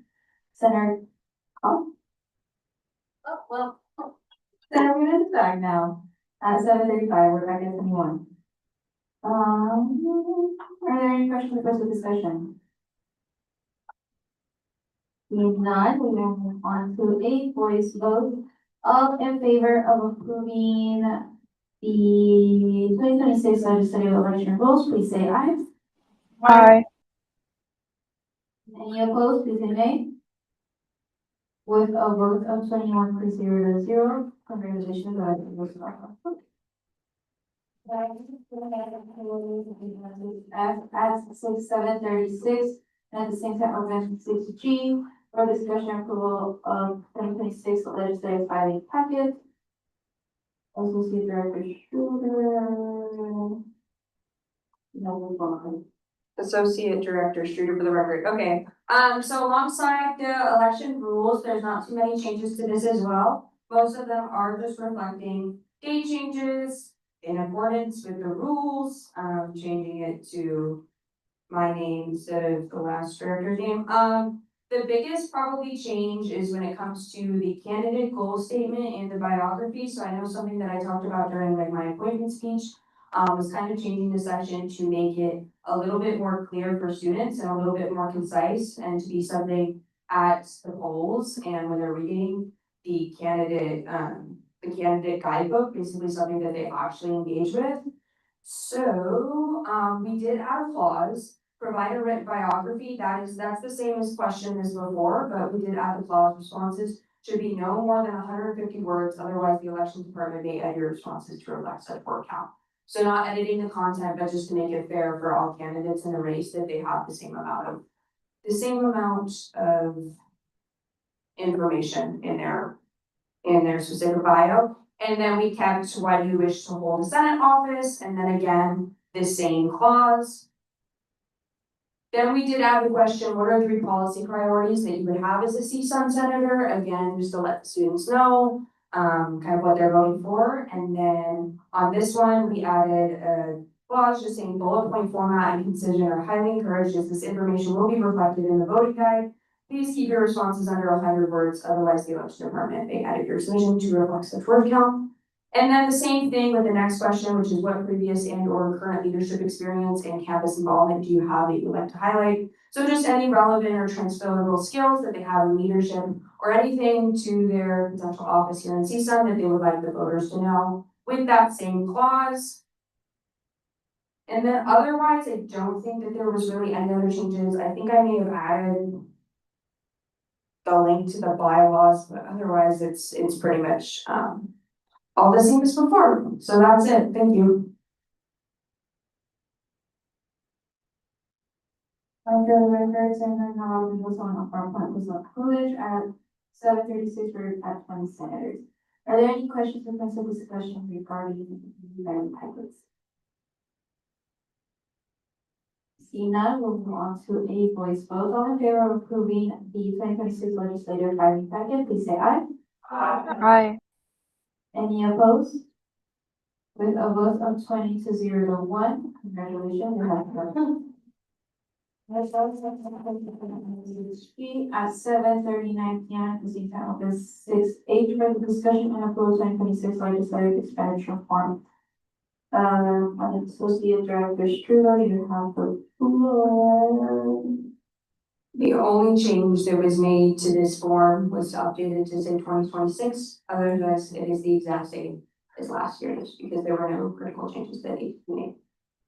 Thank you. Are there questions? Seeing none, we'll the voice vote. All in favor of approving the 2026 legislative expenditure form, please say aye. Aye. Any opposed? With a vote of 20 to 0 to 1, congratulations. This H at 7:40 and at the same time open 6I for discussion and approval of the legislative conference form. Same thing as. Hello? Okay, sorry, Associate Director Struder for the record, same thing as the expenditure form, no critical changes were made except for updating here. Thank you. Are there any questions about the discussion? Seeing none, we'll move on to the voice vote. All in favor of approving 2026 legislative conference form, please say aye. Aye. Any opposed? With a vote of 20 to 0 to 1, the thing is, oh, thank goodness. 7:40, I will go ahead and start 41. I'll go ahead and close 6I. And at the same time, open agenda item 7A for the discussion and approval of Senate Bill 5602 and then to appropriate funds for the Red Cross study.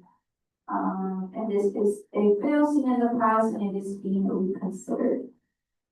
As Senator President for environmental year, you the floor. I'm gonna let President take this one on, so he has more information on it. Thank you. Oh, these mics. Oh, sorry, wrong day. President Odunze for the record. So, as Senate President Flores said, this is a bill that the Senate has previously voted on, and we are bringing it back up for reconsideration. And the reason for that is we were working with our project manager, Andre, on this project. It was looking super good at the start. We had all the plans, the furniture, shape structure, all of it was finalized. We got the funding budget from you all, which was approved in this bill. But once Andre went in with some of the engineers, they realized that the roof of WRI was not structurally stable enough for the shade structure unless we use a more, I guess, stable material. So we went in with aluminum for the initial shade structure, which was a cheaper material. I think some of the engineering centers have brought it up before. And initially, again, Andre thought this would be sufficient enough, but when doing more research, it was not. So Andre came back to us and gave us a few options. We could use $100,000 and put new furniture up on on WRI. We could use all of these $200,000 for just the shade structure, or the Senate can allocate an additional $50,000 to dig into, the building and make sure that the shade structure is safe. So, we wanted to bring this back to you all to be transparent. You guys all voted on it. It was a lot of money, and I guess the intention of the project has changed because of some realistic and practical concerns. So we wanted to bring the project back to the Senate for consideration, whether you all wanted to go with one of those options or if you wanted to essentially kill the project and have the money returned to CSUN. So those are the options available for you. We can spend $100,000 on new furniture. We can spend $200,000 on just a shade structure. We could allocate an additional $50,000 and do all of it, or we can build a bill and have the $100,000 or the $100,000 returned to CSUN. The other $100,000 was from the university members. So we put $100,000 towards this project. I know that was a lot, so I'm open to any questions. The initial bill is in the supplemental materials, but as you can see, Marley and I are open to any questions. Andre, as the project manager, wants to be here, but he has some other personal things going on. So we will be presenting on his behalf for some of those concerns. So I will.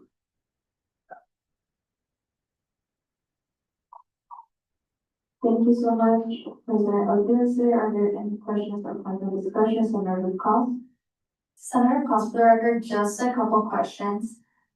If we did the additional expenditure of the $50,000, would that come from the IBA or would we match, or would the university do the 25 and we do 25?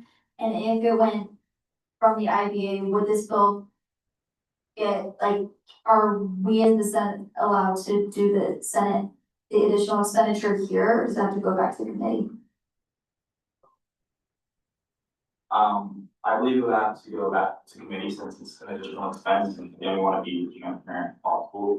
And we wanted to go through Ways and Means, so you all have oversight over that, since it was initially a Ways and Means project as well. For the $50,000, it seems like they want to come to CSUN, but we can go back and ask it and say if that's what the Senate would want, to put 25,000 in, that the university will match an additional, we will go to the project. But it's completely up to you all. We wanted to bring it back to you all since you voted on it, as it was presented in the bill, and see what you all thought, and we would take it back to them. So it's completely up to you, what you guys would like us to take back to Andre.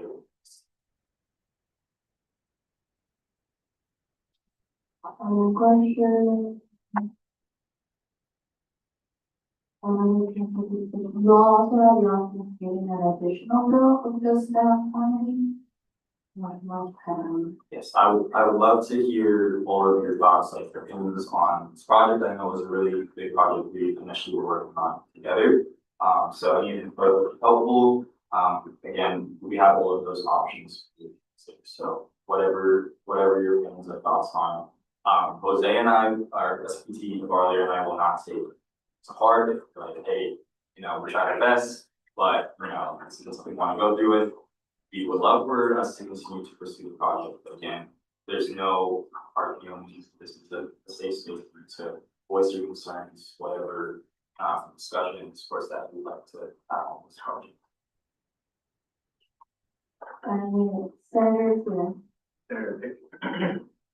Senator Taylor, for the record, thank you for the presentation. Sounds fun. 8 dilemmas. Although I do want to be clear what we're voting on in light of what Chair Potts brought up. If we're going to be reassessing this at the committee level, what are we voting on here today in the Senate? That's a really good question. And again, like, that motion is up to senators. So if we want to go through with the project as it was, you would just say yes, say let's keep that $100,000 for the project, and then we would take it back to committee. That's something that the Senate would like to consider, but the motion is up to you all to consider. So all of those options are available to you. It's up to the Senate, again, you all decide for this option. Sorry, I think for possible action on the agenda is if you want to change like any language to be specific to just the shade or just the furniture. So that's why it's for possible action, so you all have the freedom to like make a motion. Or option two would be, because it's already been voted on and signed by the president, we can just open it and close, there's no action to it, and we can still go through with that funding. And like the president said, any new funding, you can simply just add it through like another bill coming from the IBA for Boys and Means. That's like really up to you, you all's discretion on what you want to do, but we really just want to be transparent, like clearly we cannot fund both the furniture and the shade structure, so we'll give you the option to either do one or the other. If you do choose to do one or the other, that would really have to, and this is language is for both, just for the sake of being transparent. Or if we're gonna keep both and still fund the $50,000, the bill can just remain untouched, it's already in effect. But it's just added as unfinished business, since we have already voted and decided on it, just bring it up for further consideration to possibly change it. If those changes do, anyone wants to make those changes. Yeah, sorry, not to put in mind, just for transparency as well, our current IBA balance is $460,000. So just so you all are aware how much is there for this. And for the record, so those that those back as well, and still back at the more senators, Senator Schultz. Senator Schultz, for the record, so I guess my question here is there any way that you guys would be willing to discuss with the sports is if they would be willing to supplement at least 25,000? That way that additional 50,000 is not reliant on the students, if that's possible, and then maybe we could revisit it at that point. I really like the idea of maybe like opening and closing this first day, and then if we wanted to go through with the additional funding, we just come back with another bill instead of having to send this bill back to the committee, if that makes sense.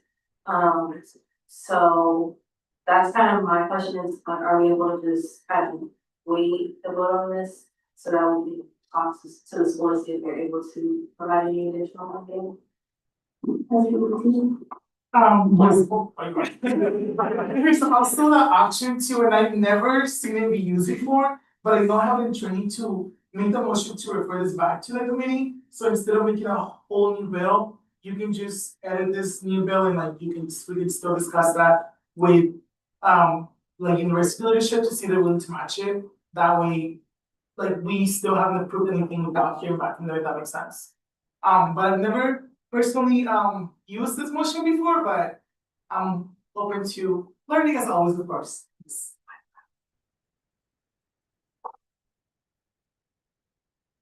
Are there any other questions? The Senator Foss, and then Senator Karen. Okay, two more things. If we decided to go with only doing the furniture, the total cost of the project would be $100,000. And would we only spend 50,000 and they only, okay. I motion to send this agenda item back to committee. Second.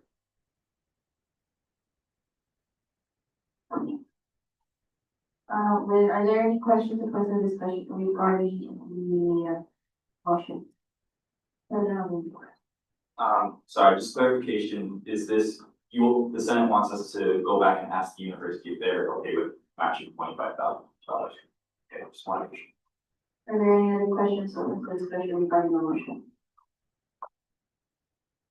Okay, and then we move on to a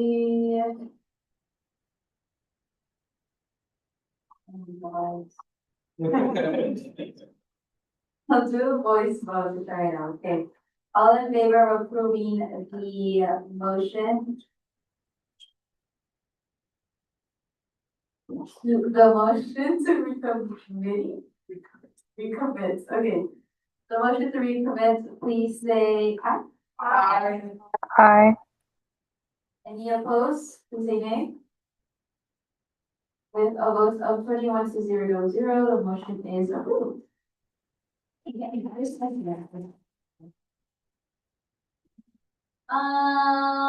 Are there any other questions for the discussion regarding the agenda item? If not, I will go ahead and close the agenda item 7.8A at 7:53 p.m.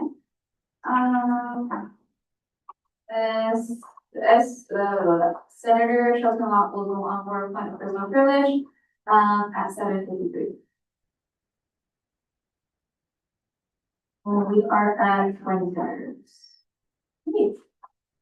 We will go all the way back to the, or actually, we're gonna do reports and then the so we count.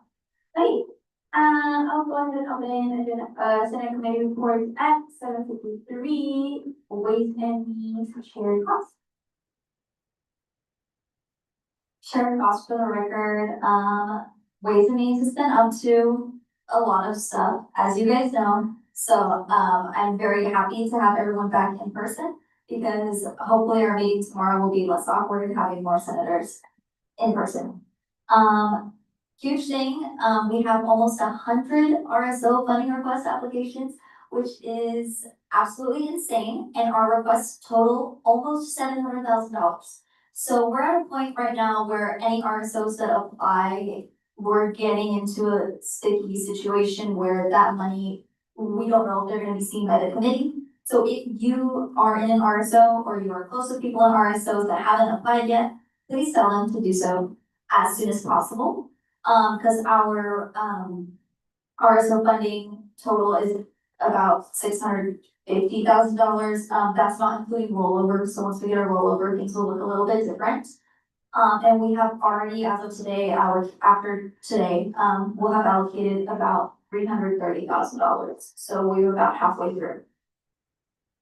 I will update the public queue. I haven't in a couple days, and we had a bunch of applications roll in yesterday. I think the back to school got some RSOs, motivated. We're meeting tomorrow, and then our next couple meetings are listed out on there. We are meeting Tuesday nights at 5 p.m. I will be losing a couple senators because of this, which is making me really sad. But if any senators are leaving other committees and aren't in my committee, I would love to have you. We have so much stuff to do. And then on Friday, September 25th, Society of Women's Engineers invited, the Ways and Means Committee to an event they're having to present to them. So my Ways and Means Committee members, if you'd like to attend, they would like as many of us there as they can, and Sharon, so that we could use this for outreach hours. So, if you need outreach hours for September, let me know. And that's all I have for now. I yield the floor.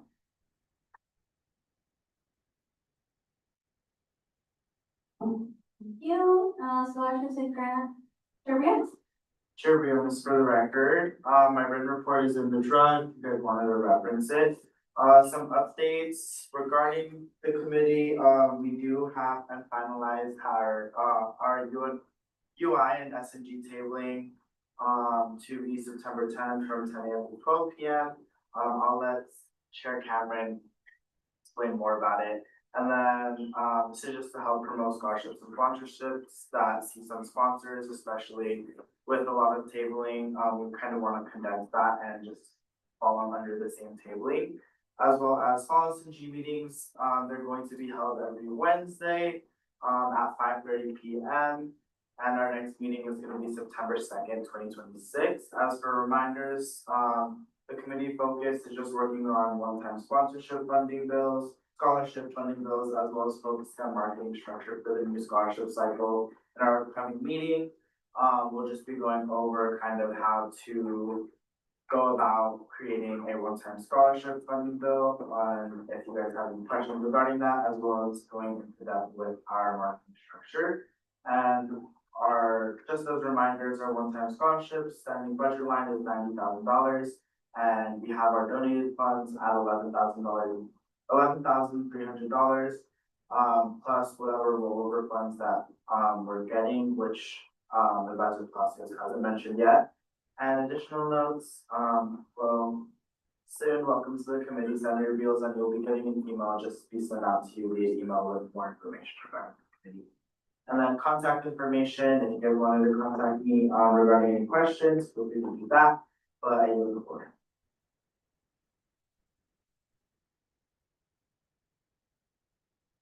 Thank you. And then, internal affairs.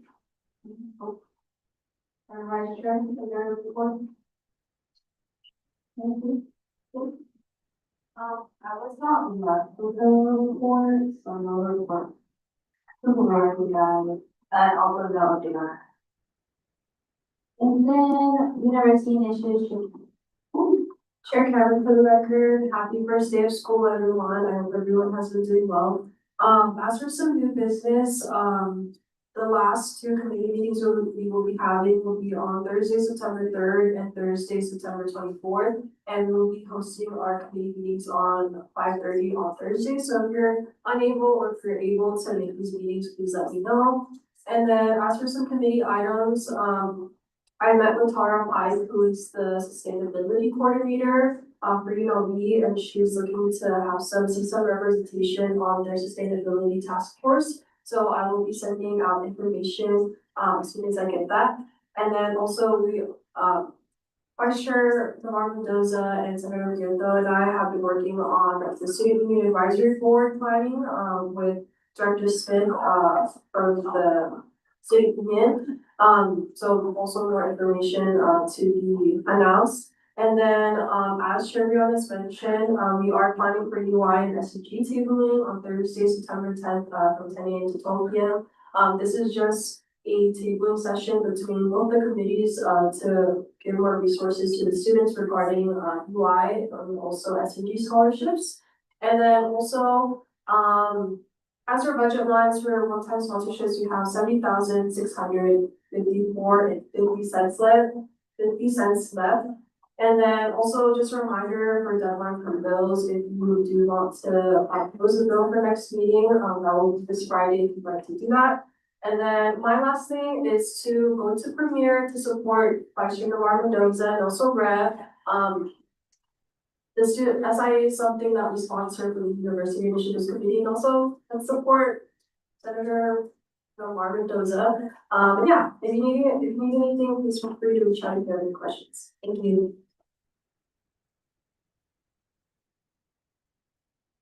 Are there any questions for the chairs? Okay. Go ahead to chair reports at 8 p.m. and we have all their professional staff reports, advisor here.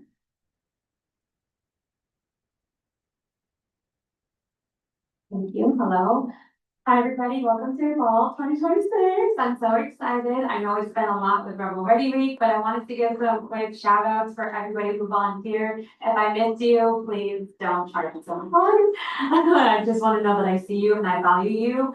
So AD Jarvis was out there, Chief of Staff Munoz, the E-Board, Senator Oliver, AD Greyhouse, all the directors, Heller, Colin Sanchez, Associate Justice Rios, Senator Taylor, SBT Valera. And like I said, I know all of you all were helping out, sharing your experience with the current students, the new and incoming students, and that's super invaluable because they want to hear from you all what your experience was like in CSUN. So thank you all for volunteering for Rebel Ready Week. It was hugely successful. And then we do need some more volunteers for Premier and Involvement Fair. Those two things are coming up. And then I just want to say thank you all to the Senate for working on all of your legislative priorities before the session is over. And you all just stay hydrated, take care of yourselves. It's really hot outside, and I want you all to have a really good and strong semester. So that's it for me.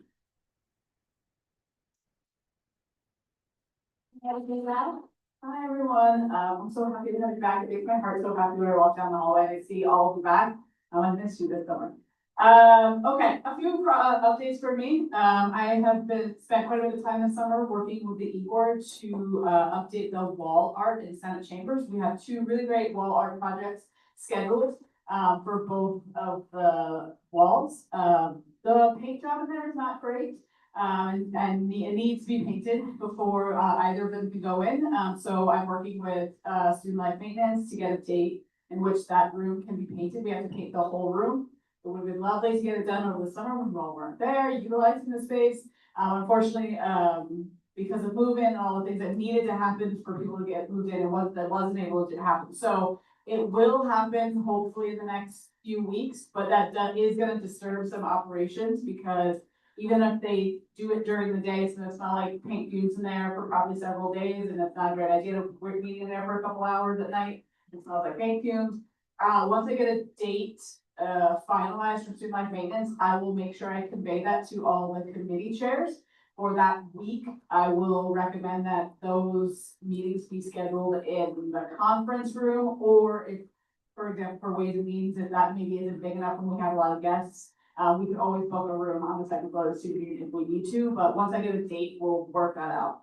Just keep that on your radar. That is gonna happen hopefully in the next few weeks. And I'll let everyone know so that hanging out in the Senate chambers doesn't sound like a fun thing to do with both hands. I think today's conversation previously about the IBA bill that you're gonna reconsider is a really great segue into reminding you that you have quite a bit of money in your current interest-bearing account. As a reminder, that is your like big project, big idea account. So if you're not familiar with the IBA account, feel free to pop in and talk to me, talk to Senator Cost.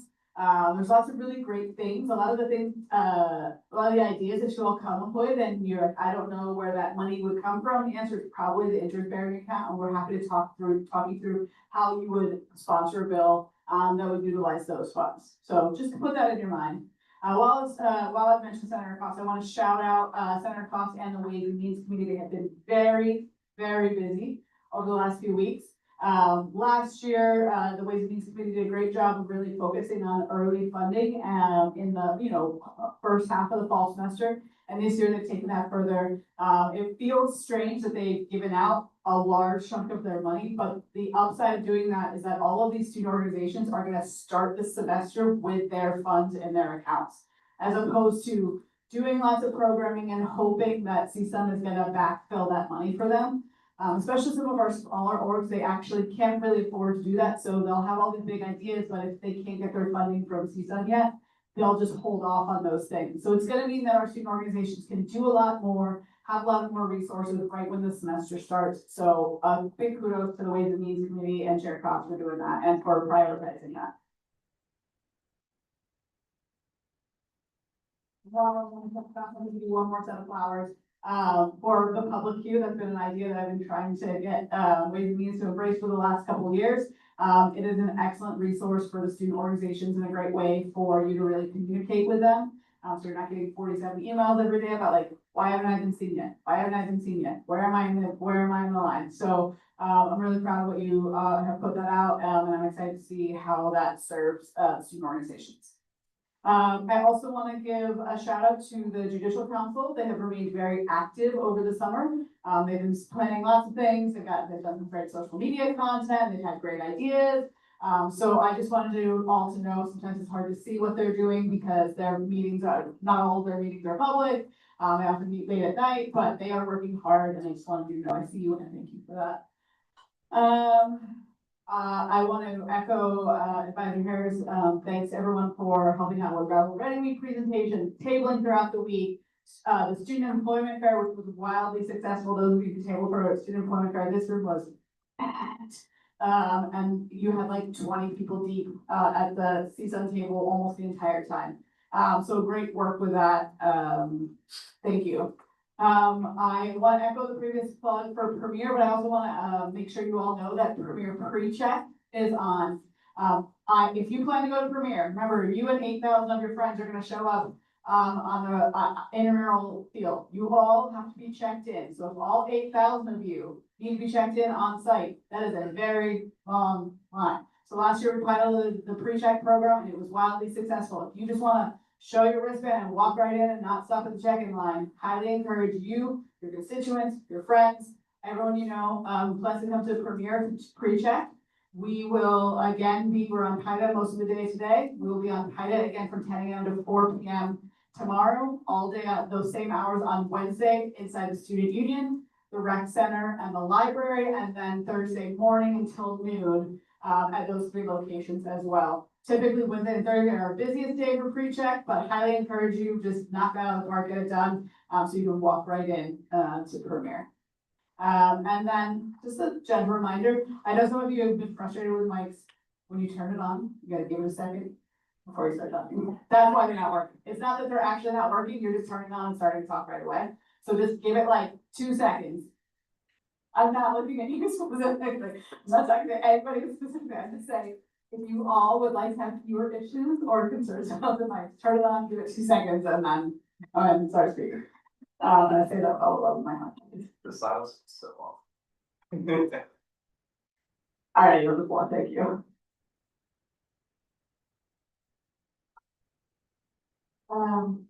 LGBT related.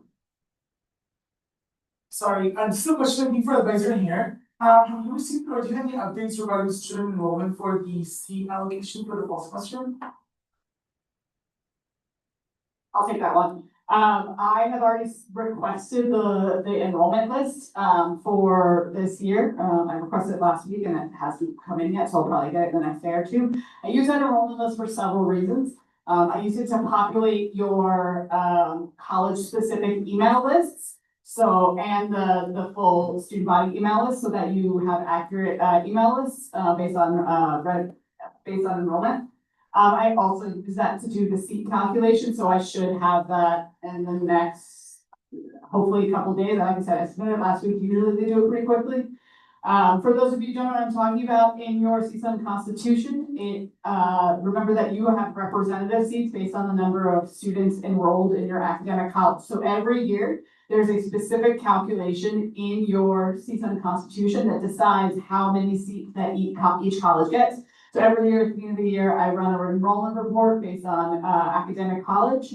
And then I rerun the calculation. So as soon as I get that, I will have Senate President Flores add that to an upcoming Senate agenda so that we can just go through it. In the last couple of years, usually we'll go a few years and there might be like 1 seat fluctuation, but we just never really know. So there could be a little fluctuation every year.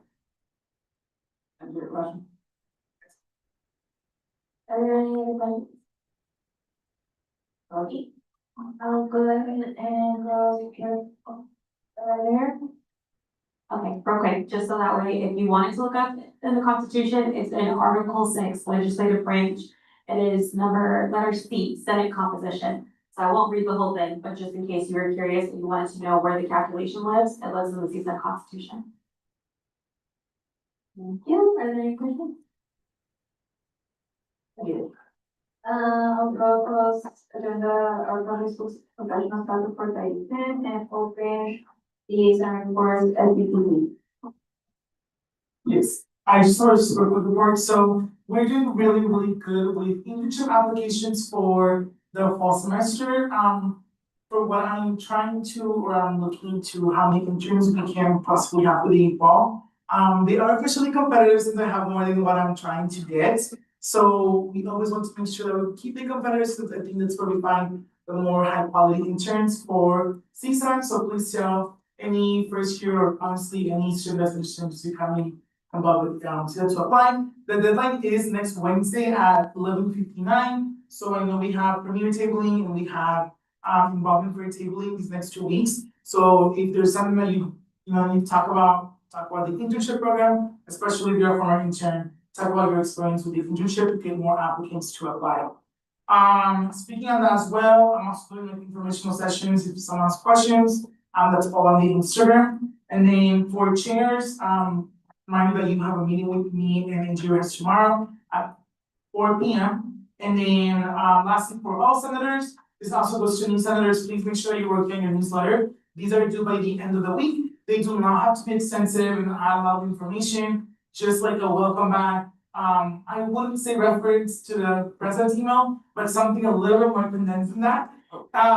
Just for your college, like a welcome back to campus, and then offer like a little message about being back on campus. Those are due again by the end of the week, and they have to be emailed to both me and the advisor. Yes, that's what I have for my report. Thank you for report. Yes. Also, again, for the record, this is now for my reports for the Attorney General. The Attorney General states, Attorney General interpretation law. I, the Attorney General, have been developing an interpretation law to make it easier for current and future members of CSUN to find specific Attorney General interpretations and opinions. The goal is to create a more accessible and organized reference for anyone looking for guidance on a particular issue. Number two, Attorney General Instagram content. I'm finally able to start working on videos for the assistant Instagram. I previously spoke with the Director of Marketing, Hoskins, about this before leaving the summer. And now that I'm back, I'm excited to get this going. Yay. The goal is to make information about CSUN rules, procedures, and the Attorney General's role more accessible and engaging. Attorney General interpretation and RSO outreach.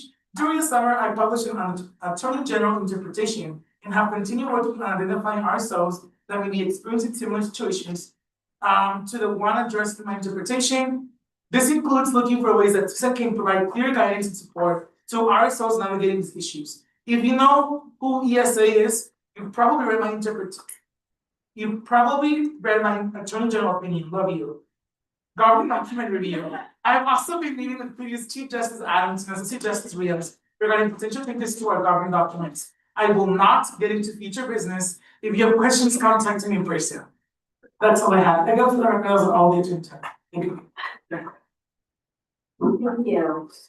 Okay, directors, for department. Director Keller. Okay.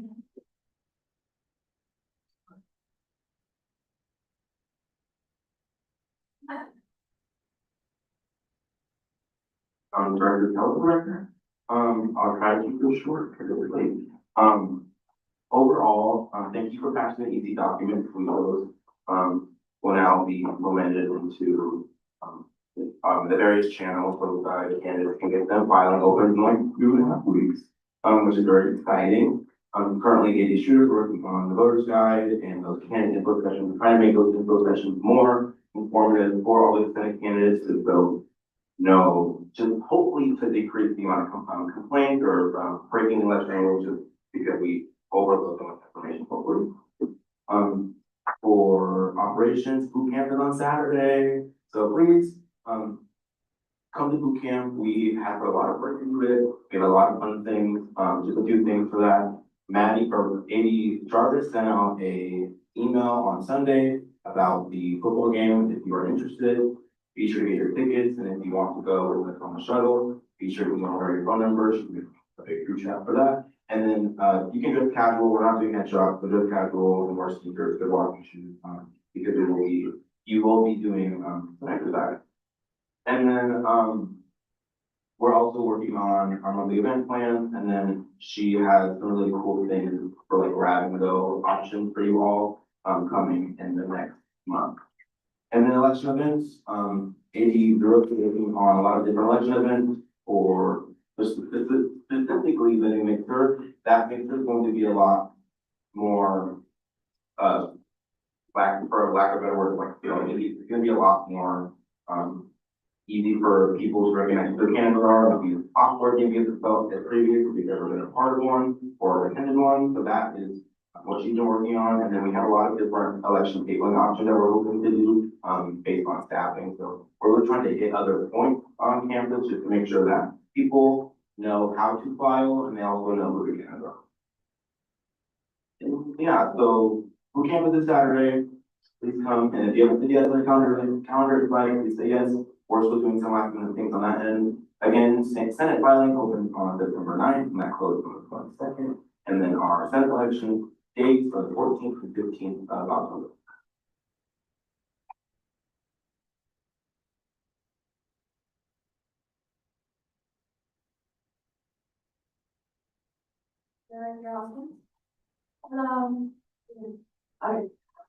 Hi, everybody. So first off, we have tabling events, we have premiere and involvement fair. I'm gonna be honest, I think we have enough people for premiere, unless you really want a table, we have quite a few on each time slot.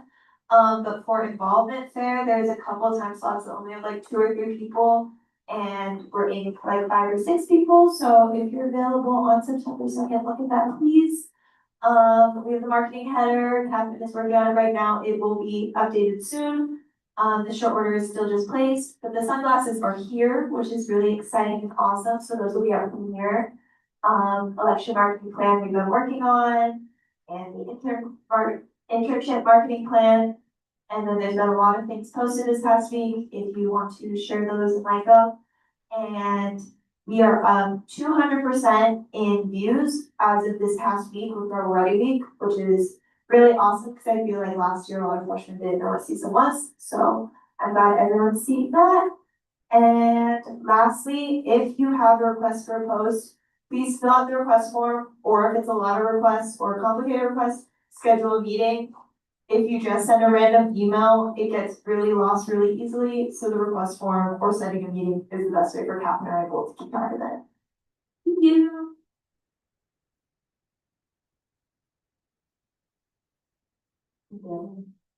And then Director or Constance. Director Goldstein, for the record, I did condense my report because I will spend a long time talking about the Board of Regents today. So the Board of Regents did call a special meeting. It'll be for this Thursday, the 27th. On this, the agenda item number 7 is the Board of Regents voting to dissolve their diversity committee.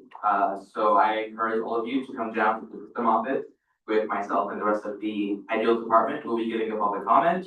If any of you would like to assist in that public comment, write your own public comment, please come up to me so we can organize a trip down there together maybe. It's a lot harder to ignore us if there's more of us. So please come on and join me. Please come see us after the meeting if you need any help with public comment.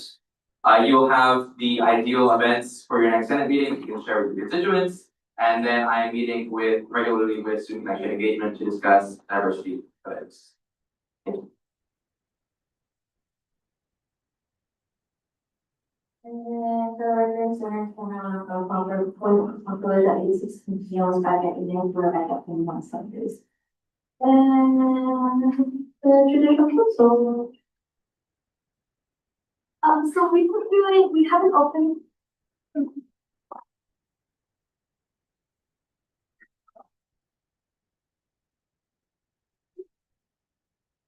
Hello. Hello. Okay. Associate Justice Campbell for the record. We currently have an opening for an Associate Chief Justice position and an Associate Justice position. So if you know anyone is interested, please have a fill out the application. We're always looking for a lot of people who are wanting to join the JC. And we've been doing a lot of stuff with marketing. We currently posted a video last week on the social media about what the JC is about. Just to spread our image and what the JC is all about. And we have more videos coming. And we've been doing a lot of work about trying to schedule OSU presentations, so we would go and present twice a class about CSUN. That's about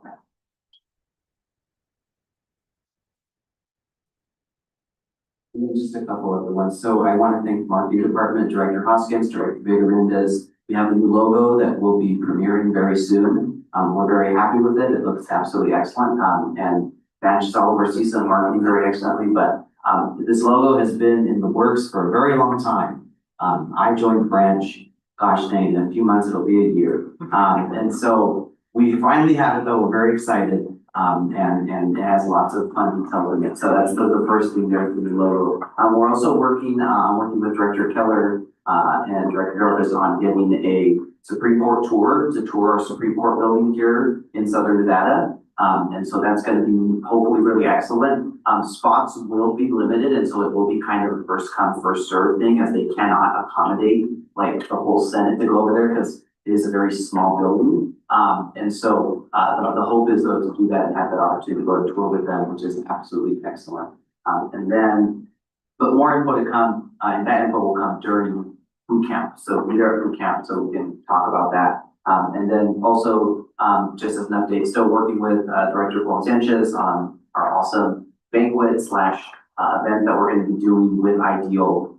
It's going to be absolutely excellent. And then we've also been working on content for internship. So Jose is going to have some videos hopefully to add into some modules, which will be very cool. And I'm sure he'll be very happy about. And then we did celebrate Chief Justice Status, who has left our branch and has gone to, ridden it off the sunset to retirement. We had a little farewell dinner for her. And I'm very happy to congratulate your preparation for graduation very soon. And so that is it.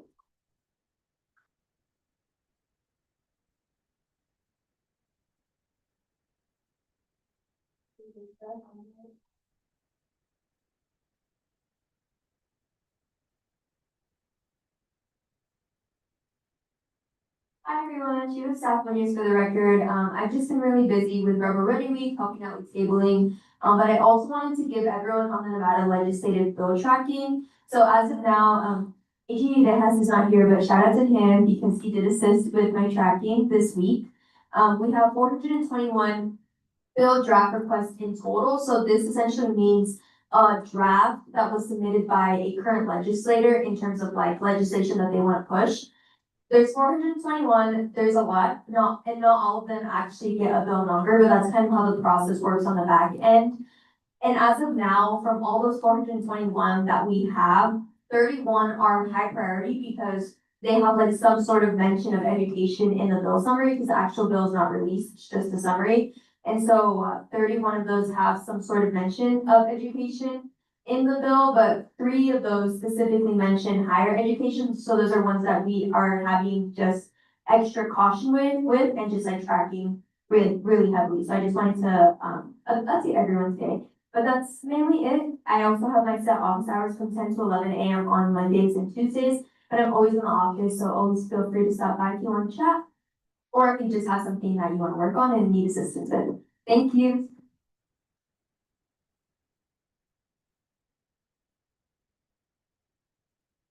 Alright. Much, and then I'll close the liaison reports at 8:24 p.m. Then the opening executive reports, President of the day.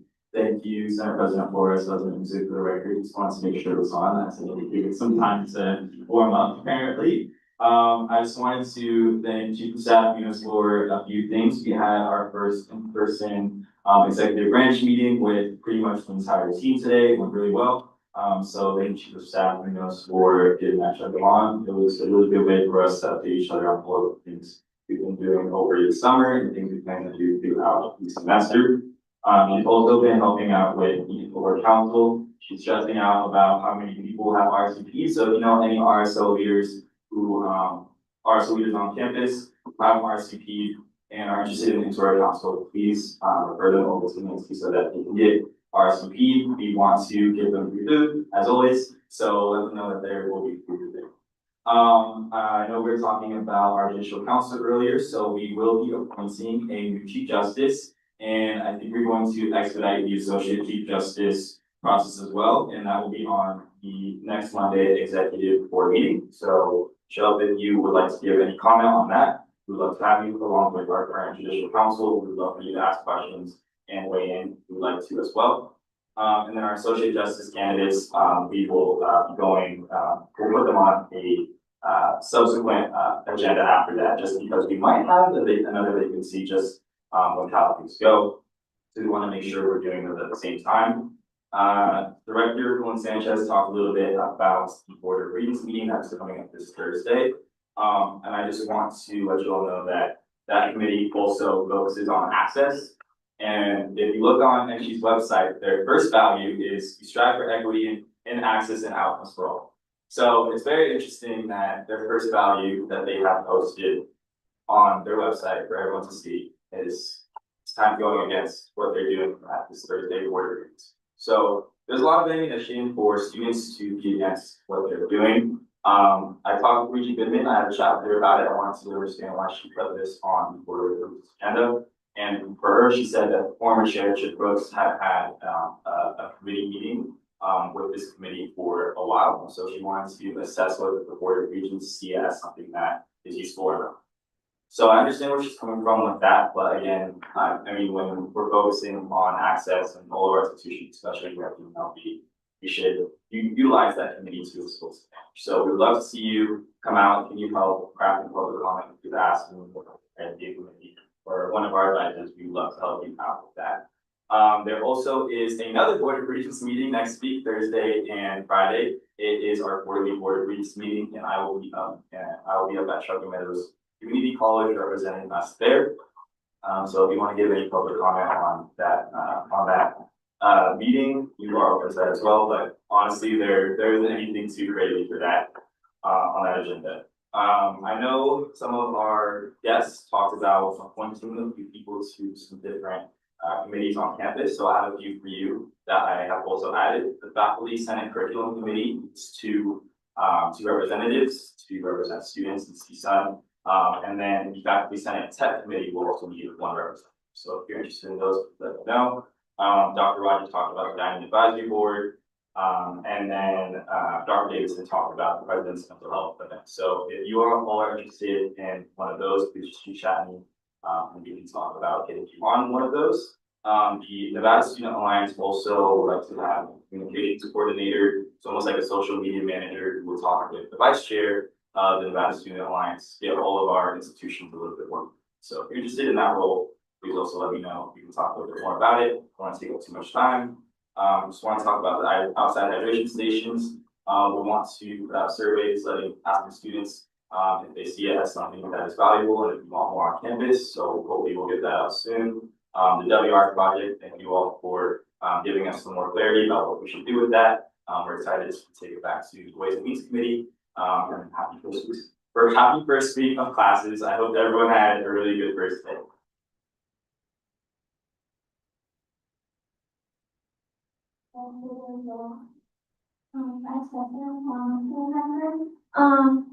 I have a few things for marketing.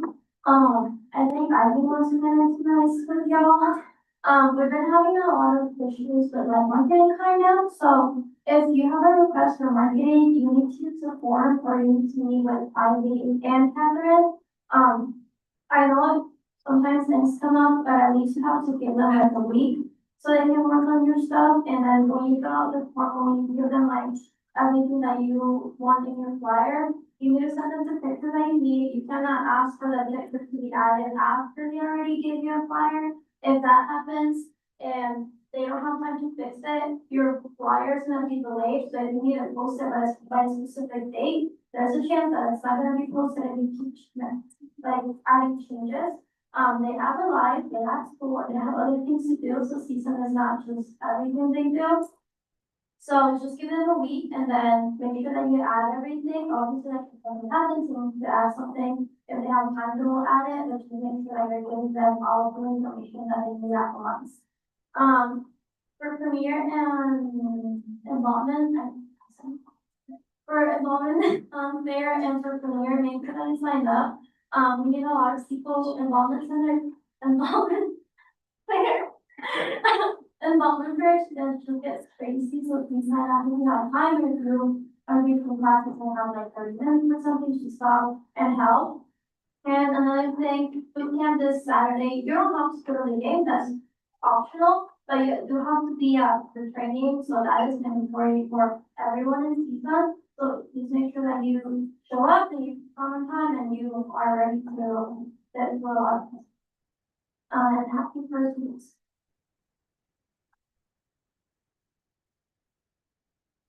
For myself, I'm pretty sure you all have seen that post we made and seen the emails, but we did a CSUN textbook vouchers. We received 131 applications in 4 days that it was open, so that is really great.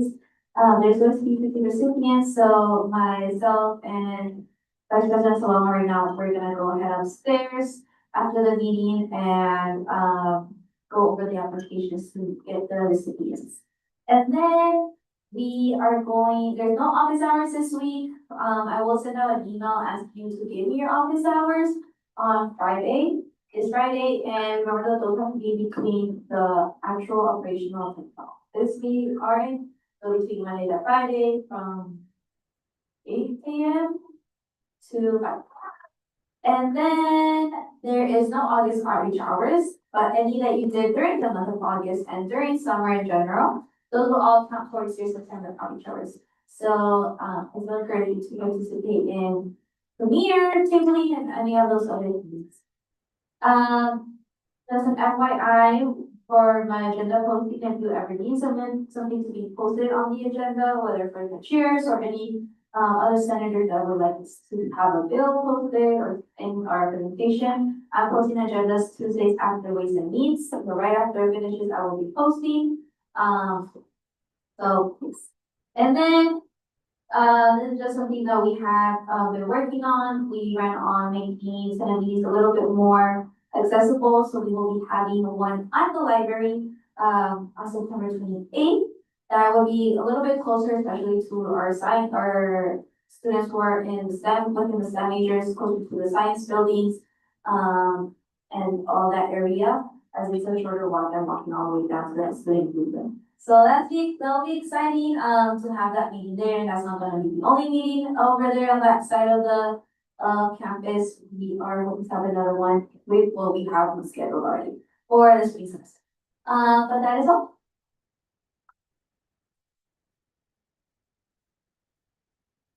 And then I'll go ahead and close executive reports at 8:33 PM. And I'll go ahead and open consent agenda at the same time.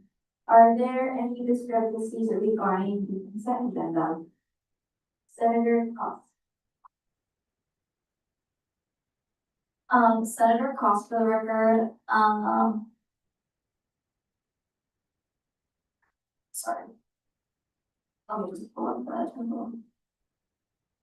I move to amend, agenda item B to read, for the value to read 10,699, and you guys can move, remove it. Okay, I move to remove agenda items BB, BF, BH, BK. And then, again, by Senator Tutor, is there any other discrepancies regarding the consent agenda? Are there any consent agenda? Okay. With that, we will move on to a voice vote. All in favor of approving consent agenda without the removed agenda items, please say aye. Aye. Any opposed? With a vote of 21-0, the agenda, the consent agenda is approved. We'll go ahead and open consent agenda item 5B at 8, or close consent agenda at 8:35 PM. Same time, open consent agenda 5B at 8:35. For the approval, Senate Bill 56-1.8, Senator Cost. For the approval of Senate Bill 56-128, an act to appropriate funds for International Business Association, I move to amend the value to read $10,699.55. Motion made by Senator Cost, seconded by Senator Gutierrez. Are there any questions for the motion? Seeing none, we'll move on to a voice vote. All in favor of approving the motion, please say aye. Aye. Any opposed, please say nay. With a vote of 21-0, the motion is approved. Are there any other discrepancies or questions regarding the bill? Seeing none, we will move on to a voice vote. On favor of approving Senate Bill 56-128, please say aye. Aye. Any opposed?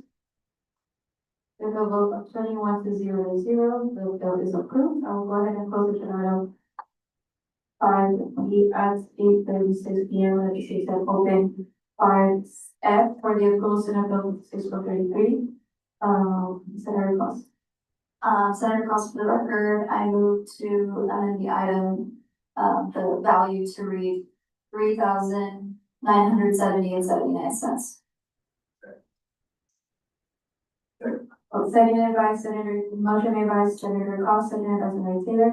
Are there any questions or comments discussion regarding the motion? Now we will move on to voice votes. All in favor of approving the motion, please say aye. Aye. Any opposed?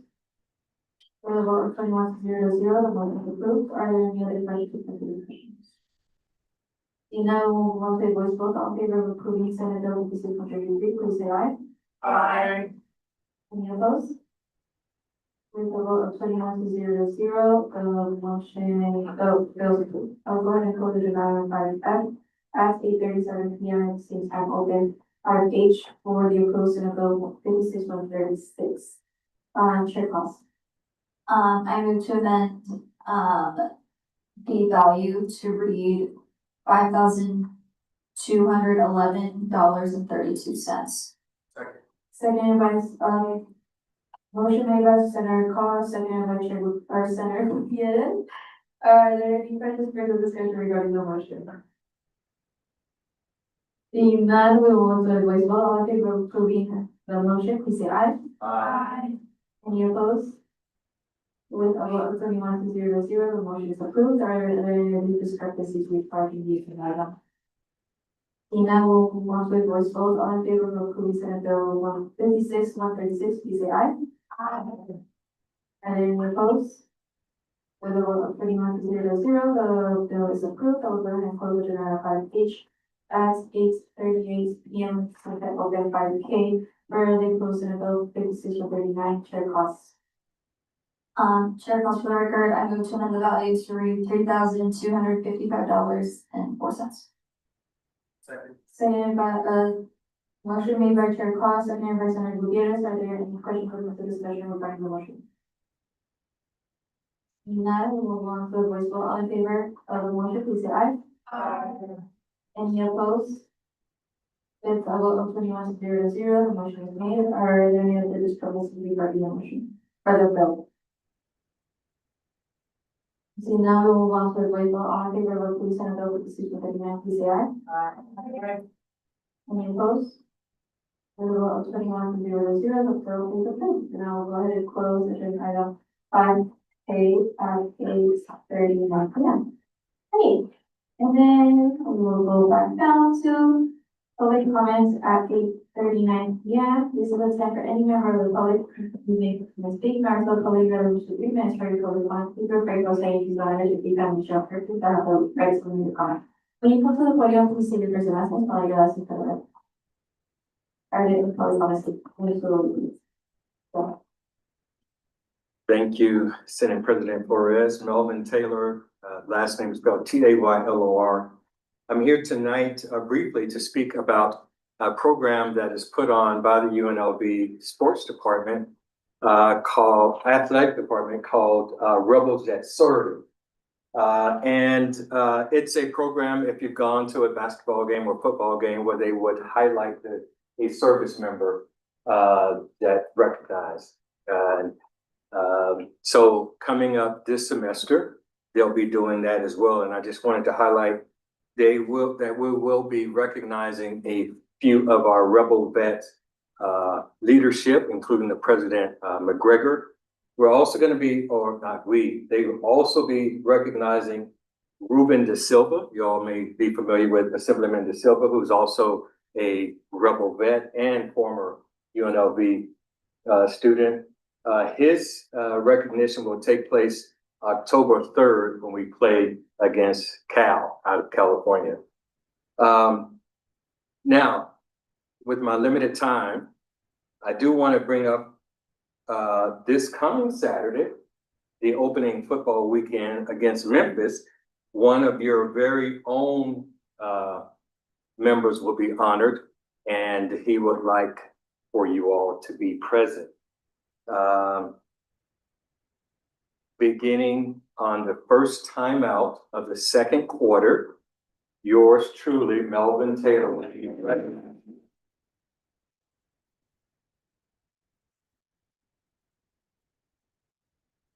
So it would be, they only gave me 6 tickets. I don't have the pool as President Odunze. So I can only bring a few people out on the field with me, but it would be a heartwarming for me to hear or see each of you in the stands, because to me, you're my extended family, and it would mean a lot to me. So with that, I will yield the floor. Thank you so much.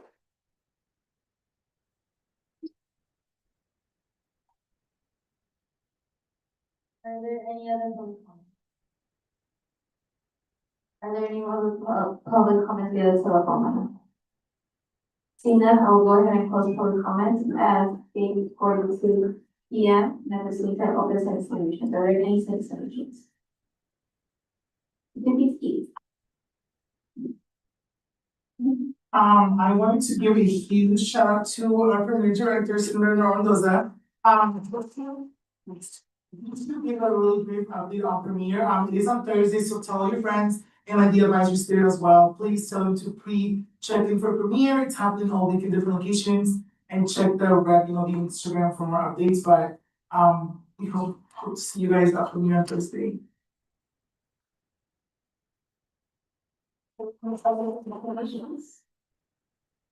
Senator Cobb? Really quick to my committee members, I sent you guys a when to meet. I've had so many of my new senators really love the marathon. So they want to do a marathon again. So please fill out the when to meet so I can schedule that based on your availability and your classes on Fridays. Thank you. I yield the floor. Are there any other seconds of meeting? Seeing none, I'll go ahead and close the explanations at 8:43 p.m. Are there any, and now we'll open at the same time executive board submissions. Are there any executive board submissions? Secretary Lima. And everyone, I just wanted to thank the Ways and Means Committee for always sending me the bills. It's super easy when I have to send them, like if I have access to them to make clerical errors. I just want to remind you, if you're not, please just send them to me so I don't have to bother you like super late at night when I'm working on them. Thank you.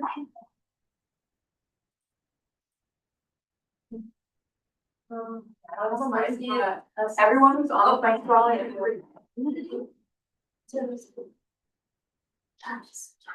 Associate Director Gardner. Sorry. Now, okay, anyone who's on the fence about Google Gaming now better show up because of our meeting.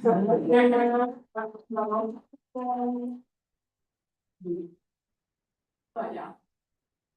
Are there any other executive branch solutions? Okay, I'll go ahead and close the report at 8:44 at the same time adjourn this meeting.